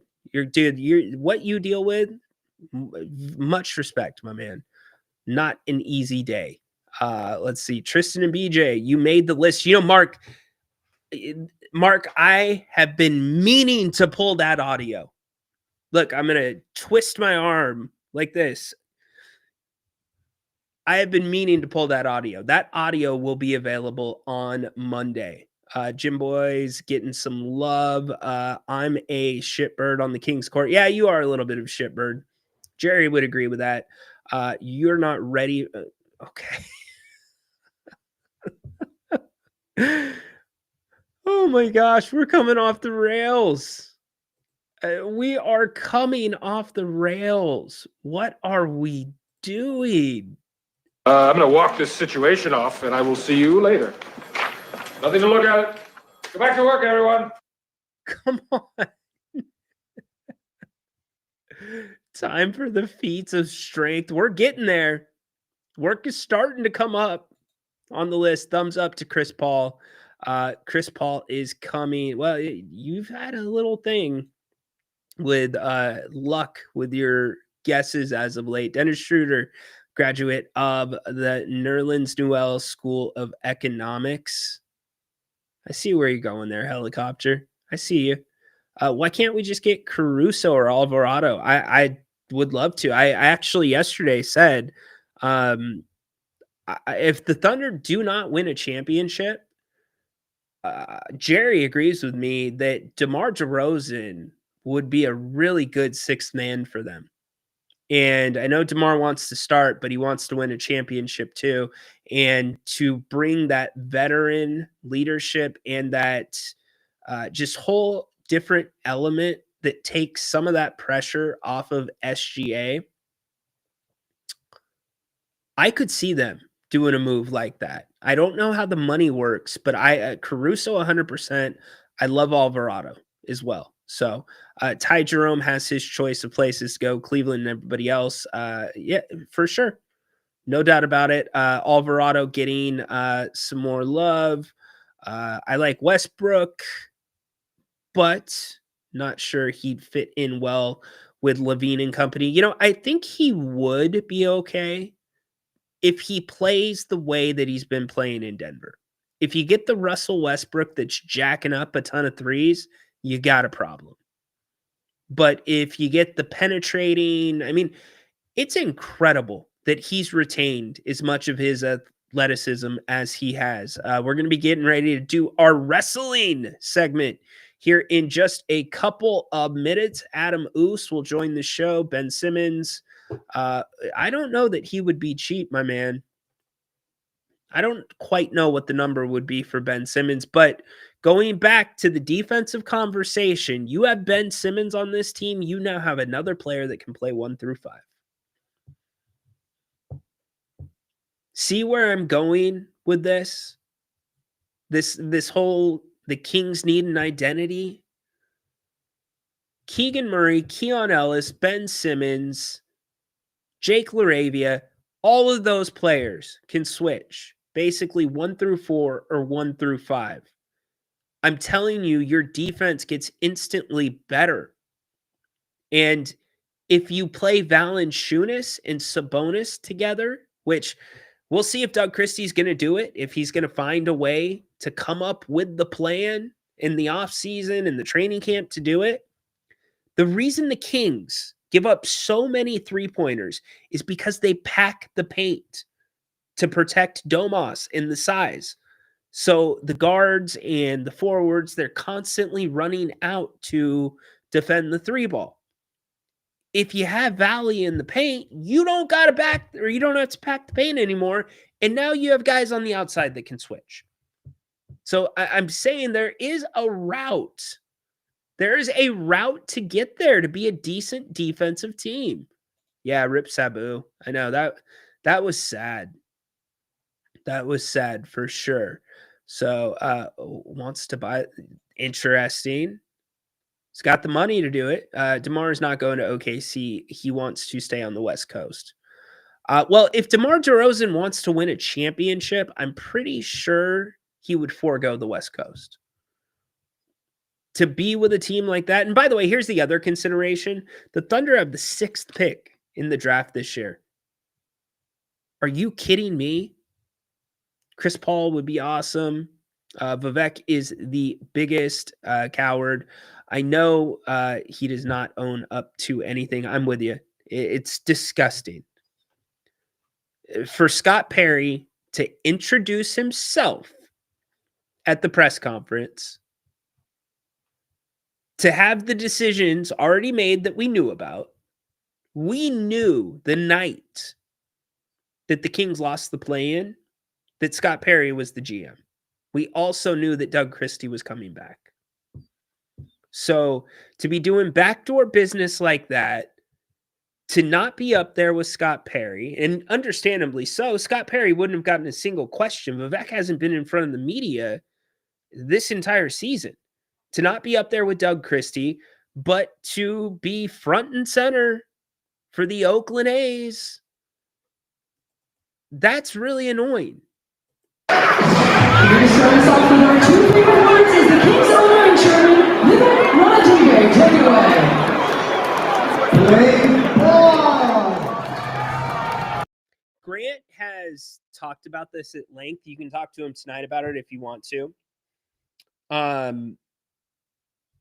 Vivek needs to be handled, like heavily handled and heavily produced. When him in an open mic is not usually good. Come on, dude. No. Not no. Are you serious? The Kings would have to start stocking Depends in their locker room if Al Horford came here. You want another guy to stand in the corner and shoot threes? Stop it. He's not coming off this run with Boston and coming to Sacramento. It's not happening. Who knows, though? It is Vivek. It is a crap show. You got Saturday night's main event this weekend. WWE is doing like this string of shows that are in Tampa. So Saturday night, you've got WWE. Sunday, I believe you have an NXT pay-per-view. You also have an AEW pay-per-view, which we'll talk about. If you don't know, my man Joe Hendry say his name and he appears. Hit me up. Well, actually, he didn't hit me up. I hit him up, and he retweeted it earlier this week. Got a kick out of that. So I guess I'm part of the Hendry crew. Not nearly close to what Adam is to the bloodline in the Usos. He is an official Us. Jay Uso. called him an oos. So we will talk wrestling for about 15, 20 minutes with my man. If you got questions about wrestling, anything that's going on screen, off screen, certainly the death of Sabu, notable this week. We bring on my man, Adam Oso. What's up, dude? What's up, brother? You got so cold right there behind you this week, huh? Oh my God, you're right. He is behind me. Holy crap! Business. Yeah. Just picked up. What's that? The business just picked up. That's right. He's a big fan of the show, so he wanted Okay. He just wanted to come in here and say what's up. Appreciate that, Stone. Business is about to pick up here. What's going on, bro? What's up, man? It's been a little bit since we've gotten together. Were we on last week or was that 2 weeks ago? I feel like we've skipped a couple weeks. We skipped a week. We were not on last week, but we are back and better than ever. A lot going on in wrestling right now. This is a big weekend. We got SmackDown, like you said, Saturday night's main event. We got the NXT and AEW on Sunday, Monday Night Raw, NXT Tuesday, Dynamite Wednesday, Collision Thursday, Friday SmackDown. It's a busy week. Wow, it's a lot of wrestling. There's a lot of wrestling. I wanted to go to Tampa this weekend. It's not that far from me. I had some friends who were talking about going, and I didn't pull the trigger. Today is my daughter's birthday, so that doesn't happy feel birthday. great. That Yes, doesn't. thank Yeah, I you. hear you. That doesn't feel right. No, even though we're going to Disneyland next week, so I will be unavailable next Friday for the show. But we're here now. Okay, so you got to do me a favor when you go to Okay. Disneyland. You have to have a Dole Whip. Yeah, I don't know. I don't know if that's really like something I'm into. Have you ever tried pineapple and ice cream? It's incredible. Yeah, it's great. It's great. I used to work at PF Chang's for a decade, and we had pineapple ice cream there that I would just inhale all the time. But I don't know. Yeah, maybe All right. You convinced me. Okay, I'm in. Yeah, well, I'm See how just hard saying. that was? Was that hard? It was that hard. Well, okay. So the last time we went to Disneyland, it was literally the first week they opened up after the pandemic, and all of your food that you were going to order in the park had to be pre-ordered through the app. So there was no walking up to the pretzel stand, the soda stand, and just getting something spur of the moment. And my wife only ordered one Dole Whip for the three of us, and I'm thinking, babe, we might we need two, because that's my favorite thing at Disneyland. Yeah, it's a lot of people's favorite thing. And my little man had never had one. He basically had the entire thing. So, and I couldn't get another one. And I almost tackled somebody because somebody didn't have an app thing and they got a Dole Whip in front of us. And we're like, oh, hell no. Because, they only made like enough for what was ordered. Anyways. All right. Back to wrestling. Yeah. Well, maybe not back to wrestling. Okay. I want to shout out. You know what I'm going to talk about. How about those Dallas Stars, man? What a freaking game. Man, I'm tuned out of the NBA during the playoffs. I don't really care when the Kings aren't involved. I went to go tune into the OKC Denver game, the second half, and it was, in the third quarter, whatever, and they're down by 20, 30, whatever it was. And I'm just like, no, I'll stick to watching hockey right now. It's been really fun to watch. And people might not know this, but Dallas is a huge hockey town and people might not care also. But I just thought it's interesting that Dallas is such a huge hockey town here. Yeah, that surprised me. That was the question I asked you because it seemed like the place was off the hook. Yeah. So, yeah, cool stuff. Oh, man. I had a buddy in town on Wednesday and we met up and he was like, dude, can we go to the Stars game tonight? And I was supposed to have a big meeting Thursday, so I declined. And we're sitting there texting each other during the game on Wednesday. And man, when the Oilers went up 3-1, that place was like a library. But as soon as they got that second goal, there was a little bit more life in that building, and just what a fun freaking game that was. 6-3, dude. Yeah, Could not believe it. Wow. And that game was going on simultaneously with the Knicks and the Pacers. Yeah, and it will be again this evening. Tonight, so, that's right. Yeah, there's 3 things on that. I mean, I am kind of interested in the Indy New York matchup, but if there's wrestling or hockey on, I'm gonna watch that instead, probably. Cool. Does pineapple belong on pizza or not? Yeah, I'm cool with it. I'm like a good Hawaiian pizza. California Pizza Kitchen I used to love their Hawaiian pizza when I was 15 or whatever. I love their barbecue chicken pizza. I'm gonna meet in the middle. Pineapple only belongs on pizza if it's with ham. Yeah, pineapple and pepperoni. No.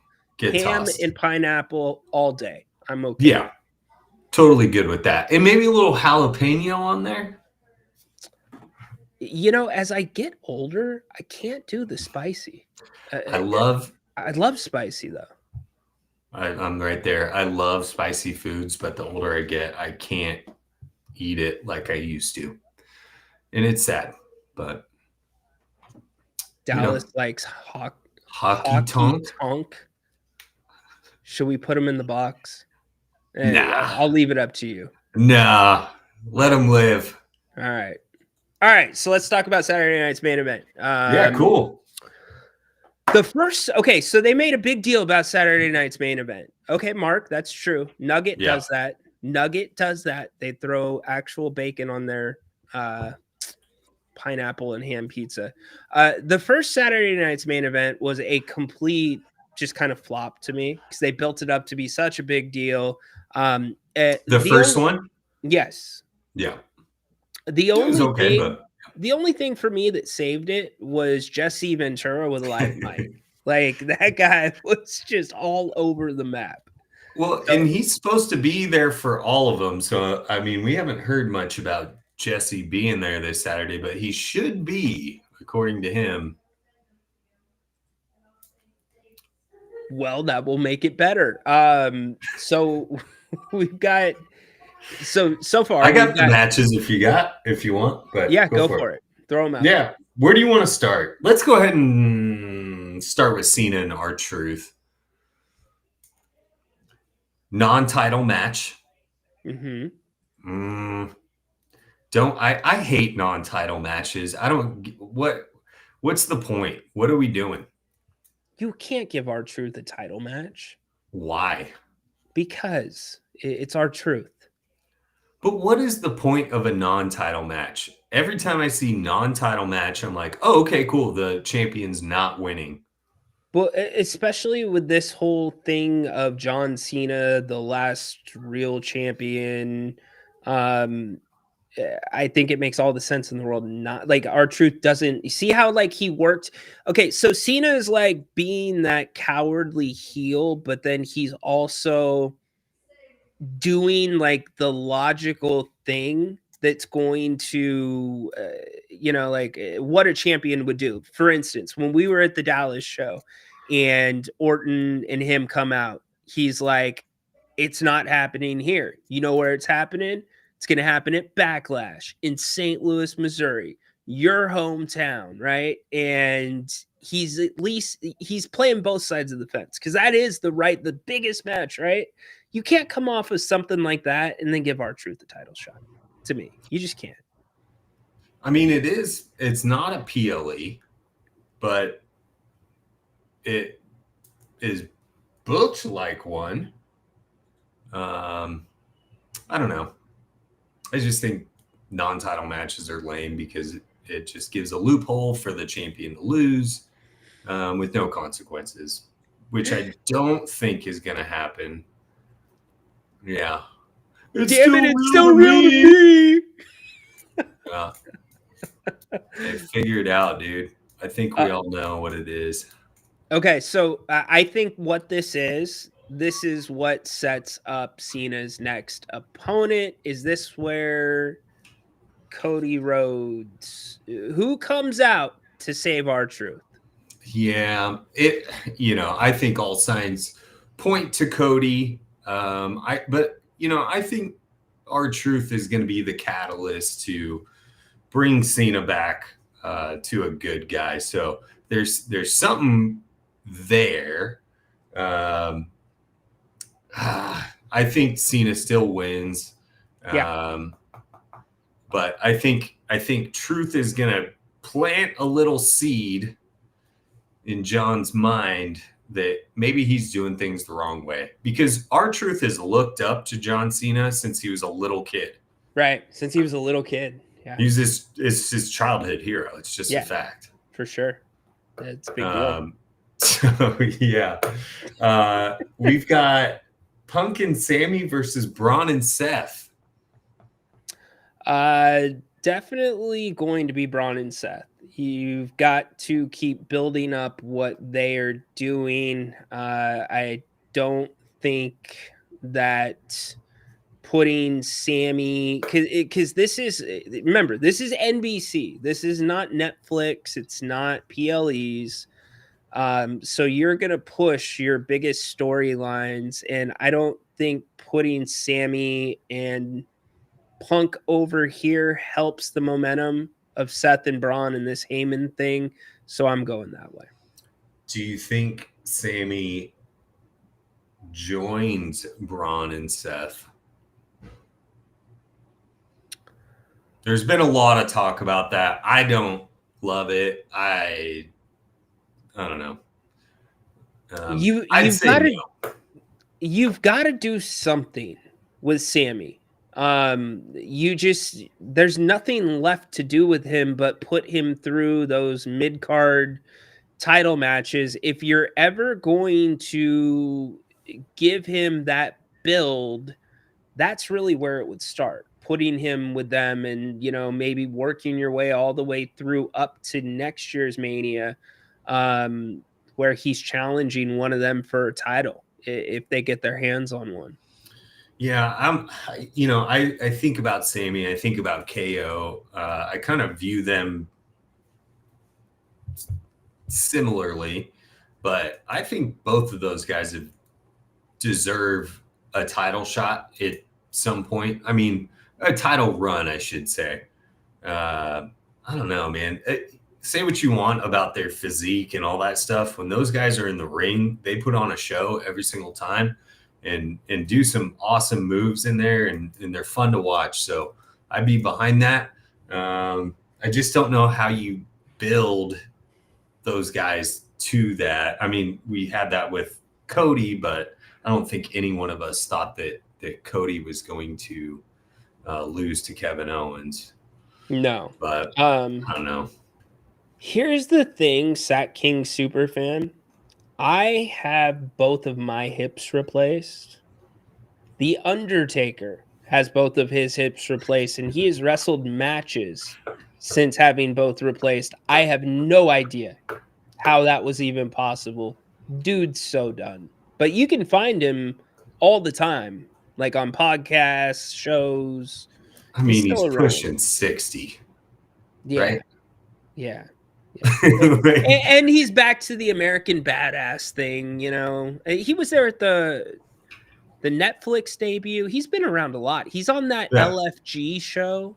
Mm-hmm. Have you caught any of that, by the way? I've caught like half of an episode. And it's kind of stupid because the half of the episode that I caught, they brought in like 3 guys to battle to take over for somebody that got injured in the competition. Yeah. And one of those guys is already on NXT in a storyline. He's been in a storyline for like 2.5, 3 months, yet the show's still going on. So I think they've done a poor job with it. Yeah. I watched a little bit in the beginning and it's okay. I enjoy Bubba Ray, Bully Ray, whatever you want to call him. But to a certain extent, I kind of just tune out with that dude. But if you haven't, you should definitely check out Stephanie's Places. That's a really good show. Yes, I agree with you. That is an excellent show. Well said. We got a steel cage match with Drew and Damian Priest. This has only been going on for 2 years. I thought Drew McIntyre died at the last PLE. I thought he legit hit his head on the concrete. They overshot that spot. Yeah. They way overshot that spot. That dude has just taken a beating over the last year. That cage match with Punk that was gory as all hell and brutal. And now you're going to throw him back in another cage with a bigger dude who isn't, he didn't have the best title run when we had it. And Damian, a lot of botches and during big matches. So we'll see if we see something like that again here tomorrow. But give me Drew, dude. I love Drew. Drew's the cream of the crop. Nobody does it better. That's Drew, brother. I'm with you. Give me Drew. Not that I hate Damian. I like Damian Priest too, but give me him. Jey Uso versus Logan Paul. I wanted to save this one.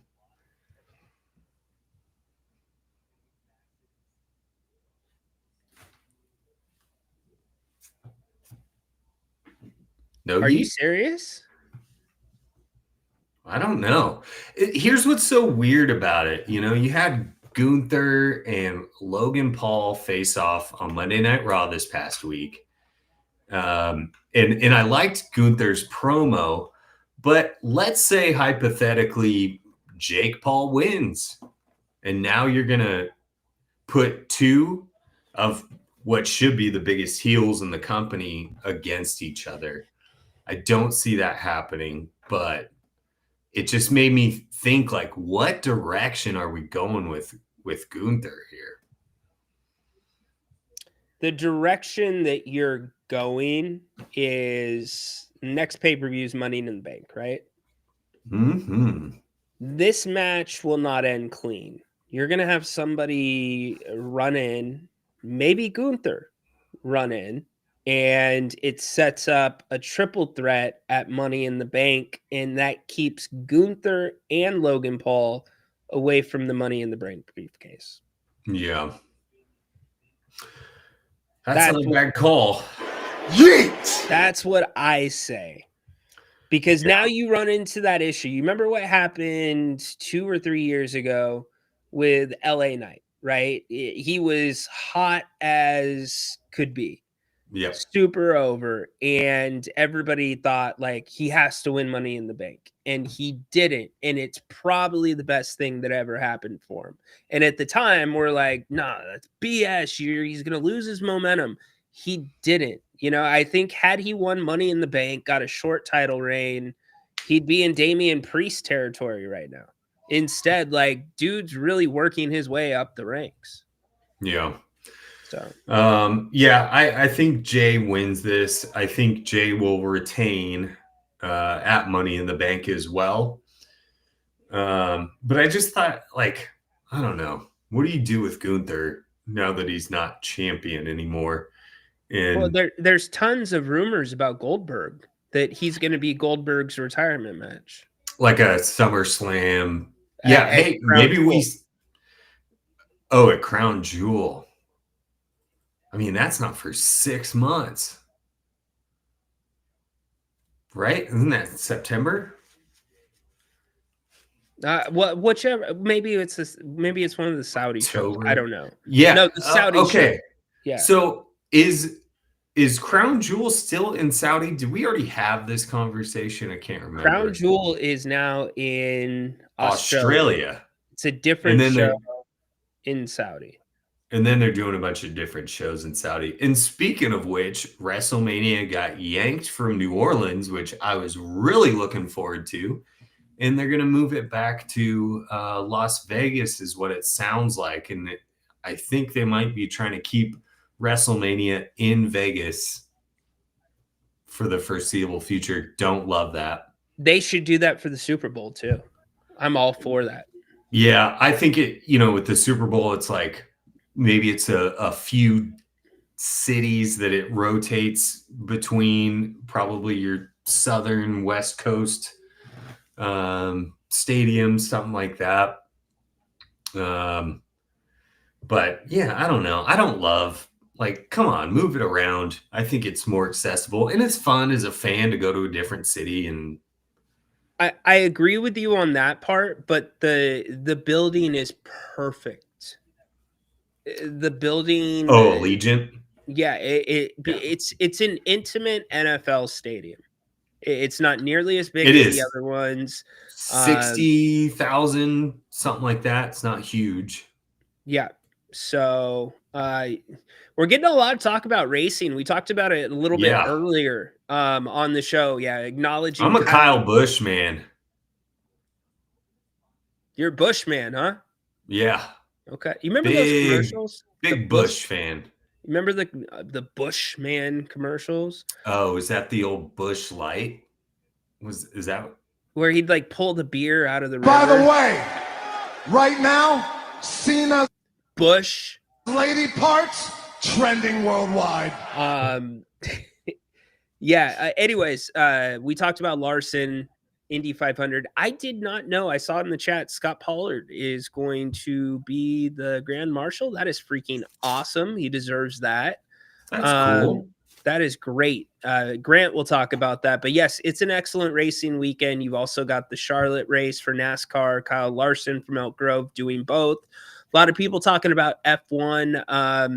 I have not watched the Netflix show or the entire series on Netflix. I've watched some F1 here and there. I watched the Vegas race, but NASCAR is the thing. It's funny. My parents, they have grown to be massive NASCAR fans. Like if NASCAR's on, that's what's on. Like it's not golf. It's not any of the other stuff. It is NASCAR. Yeah, they like Kyle Larson too. He's from Elk Grove. He's from right here. That's right.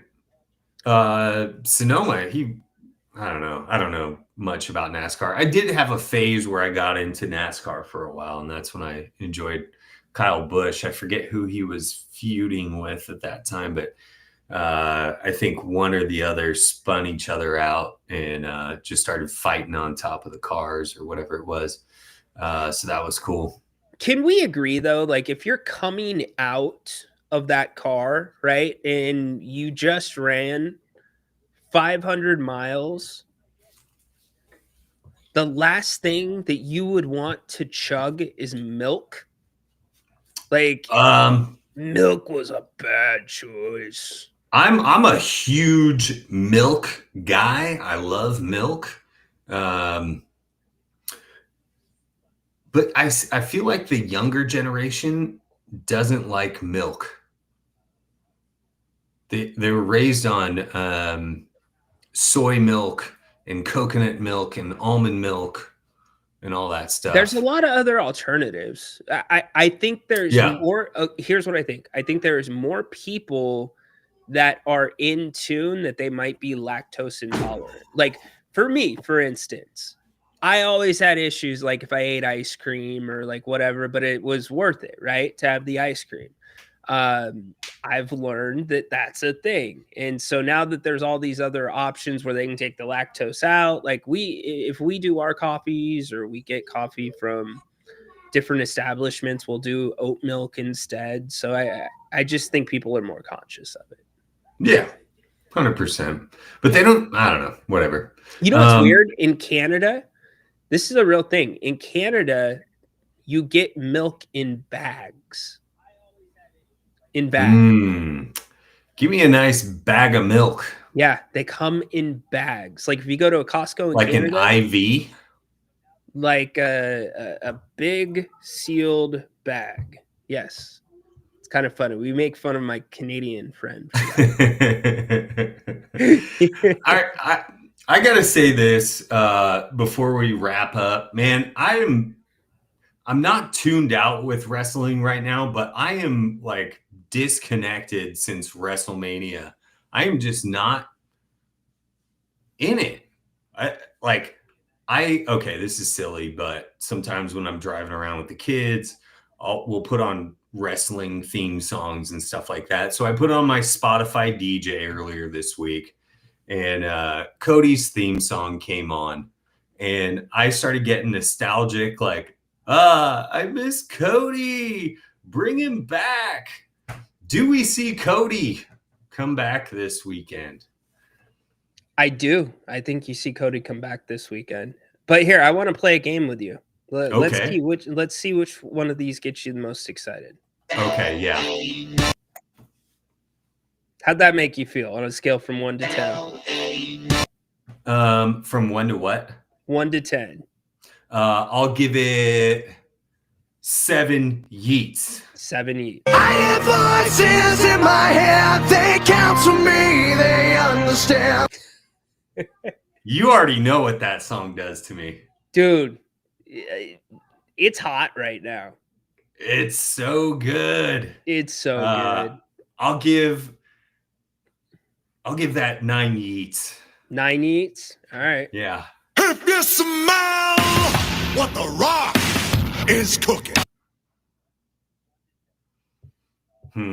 This is brutal. Gosh, maybe a year ago it was 10 yeets for me, but I am still pissed off about WrestleMania, all the stuff that he said about, it's a work, it's all a work. Yeah, we do. Jesus, maybe you should be friends with The Rock. We get it. We know it's a freaking work. We don't need you to tell us. And for him not to show at WrestleMania, he better show up and explain something, please. Why did John Cena side with you? We have no answers. So The Rock, you get 1 yeet. Dwayne. You bald fraud. He is a little bit of a fraud. I'm not going to lie to you. All right, one more for you. Say his name and he appears. 10 toes, baby. 10 yeets. I love Joe Hendry. He's the best. His contract's up in October, so pay attention. He's got some really cool stuff happening with Trick Williams. I don't know if you caught any of the NXT stuff this, in the last couple of weeks, but love seeing Joe on NXT at the least. That's a good one. That's a good one. Rowdy Piper. Yeah, that when the bagpipes hit, that's a definitely good one. I'm just a sexy boy. Could you? Here's the thing, though. Like, I would love to see the cringe value of making Shawn Michaels re-record that today. Because when he recorded it, that was his full thing. Dude believed it, living his crazy life. Oh, yeah. I mean, he was wild. But do you know who did the background vocals on Sexy Boy? I found this out this week. It was something Sherry, right? No, it was Jimmy Hart. The mouth from the South. Are you sure?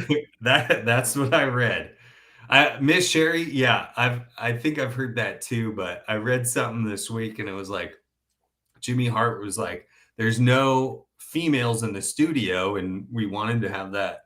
I think Sean. Okay, but she did that live with Sean in ring. Or no, that was Kurt Angle. I'll make your ankle hurt. But no, because he goes, sexy boy. Sexy boy. That's Jimmy Hart, apparently. No, that's creepy. I can't play it here because I'll get pulled down. But yeah. All right. Here's the last thing. So you shared your I feel that was a wrestling grievance. I think that was fair. So the airing of grievances. I got a lot of problems with you people. Now you're going to hear about it. Here's my wrestling grievance. If John Cena's title matches are going to be booked anything like they were booked against Orton the rest of the way out, notice how I'm laying off of John Cena's bald spot. Yeah, he's got a little bit more green growing up on his dome, but he's got a little more rough, I should say. But if his title matches continue to be booked that way, it's going to be unwatchable. I would have much preferred just a wrestling match. Like maybe you get one referee knocked down, but that was insane, right? And I know that you've got to bring Orton looking out of it cool, where he RKOs like 9 people in a row. But the crazy over the top, and even R-Truth running, you're not going to tell me Randy Orton's going to run through R-Truth and still kick John Cena in the head. You know, like they're overbooked. I hope that was like a 1 of 1, but if that's how he goes out, I can't do it. Do you think we see a Rock Cena match at some point during this run? I sure as hell hope not.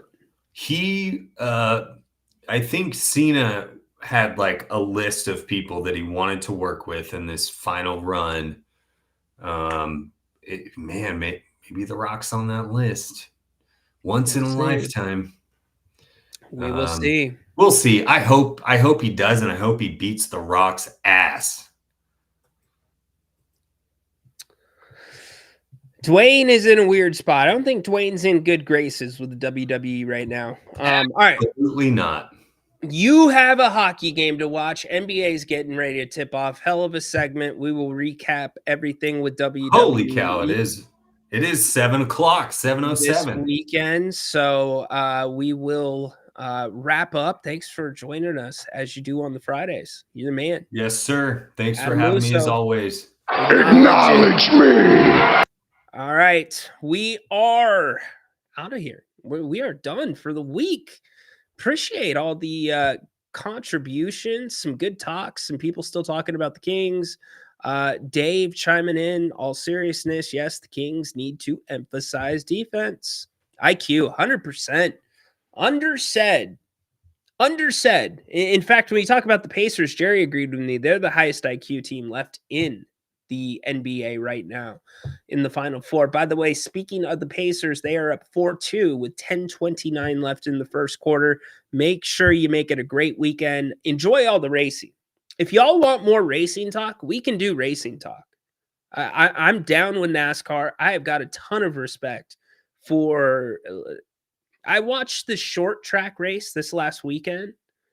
I'm thinking, holy crap, when they're trying to go 3 wide, when there's just going right up against, like, going that fast and being that close, I just can't imagine it. It's incredible. And the Indy cars, those scare the hell out of me. Let's just say that way. And the F1 cars too, as well. So we can do all that, but don't forget, weekend does not officially start until after 8 o'clock tonight. Make sure you join Grant. He will be back to do an open forum show either at 8 p.m. or immediately after the conclusion of the Knicks and the Pacers, if that one is a close game. And by the way, one last, can I give a grievance out the door? The airing of grievances.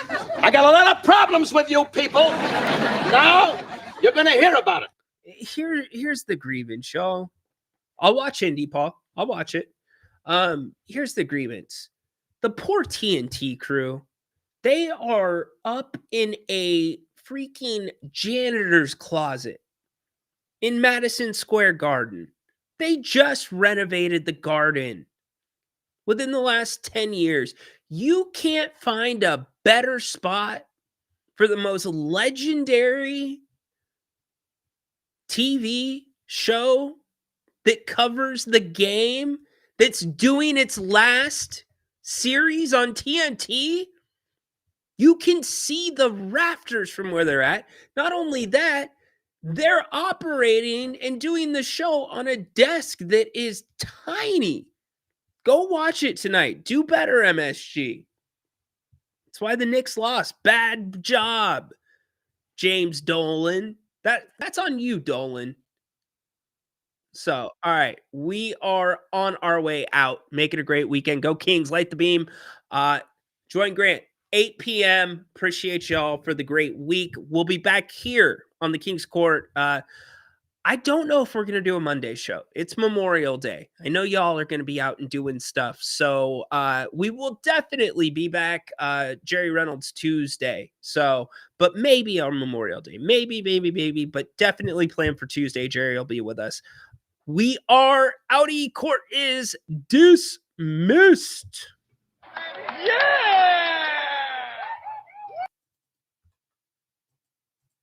Ryan, that's not funny or interesting or anything at all.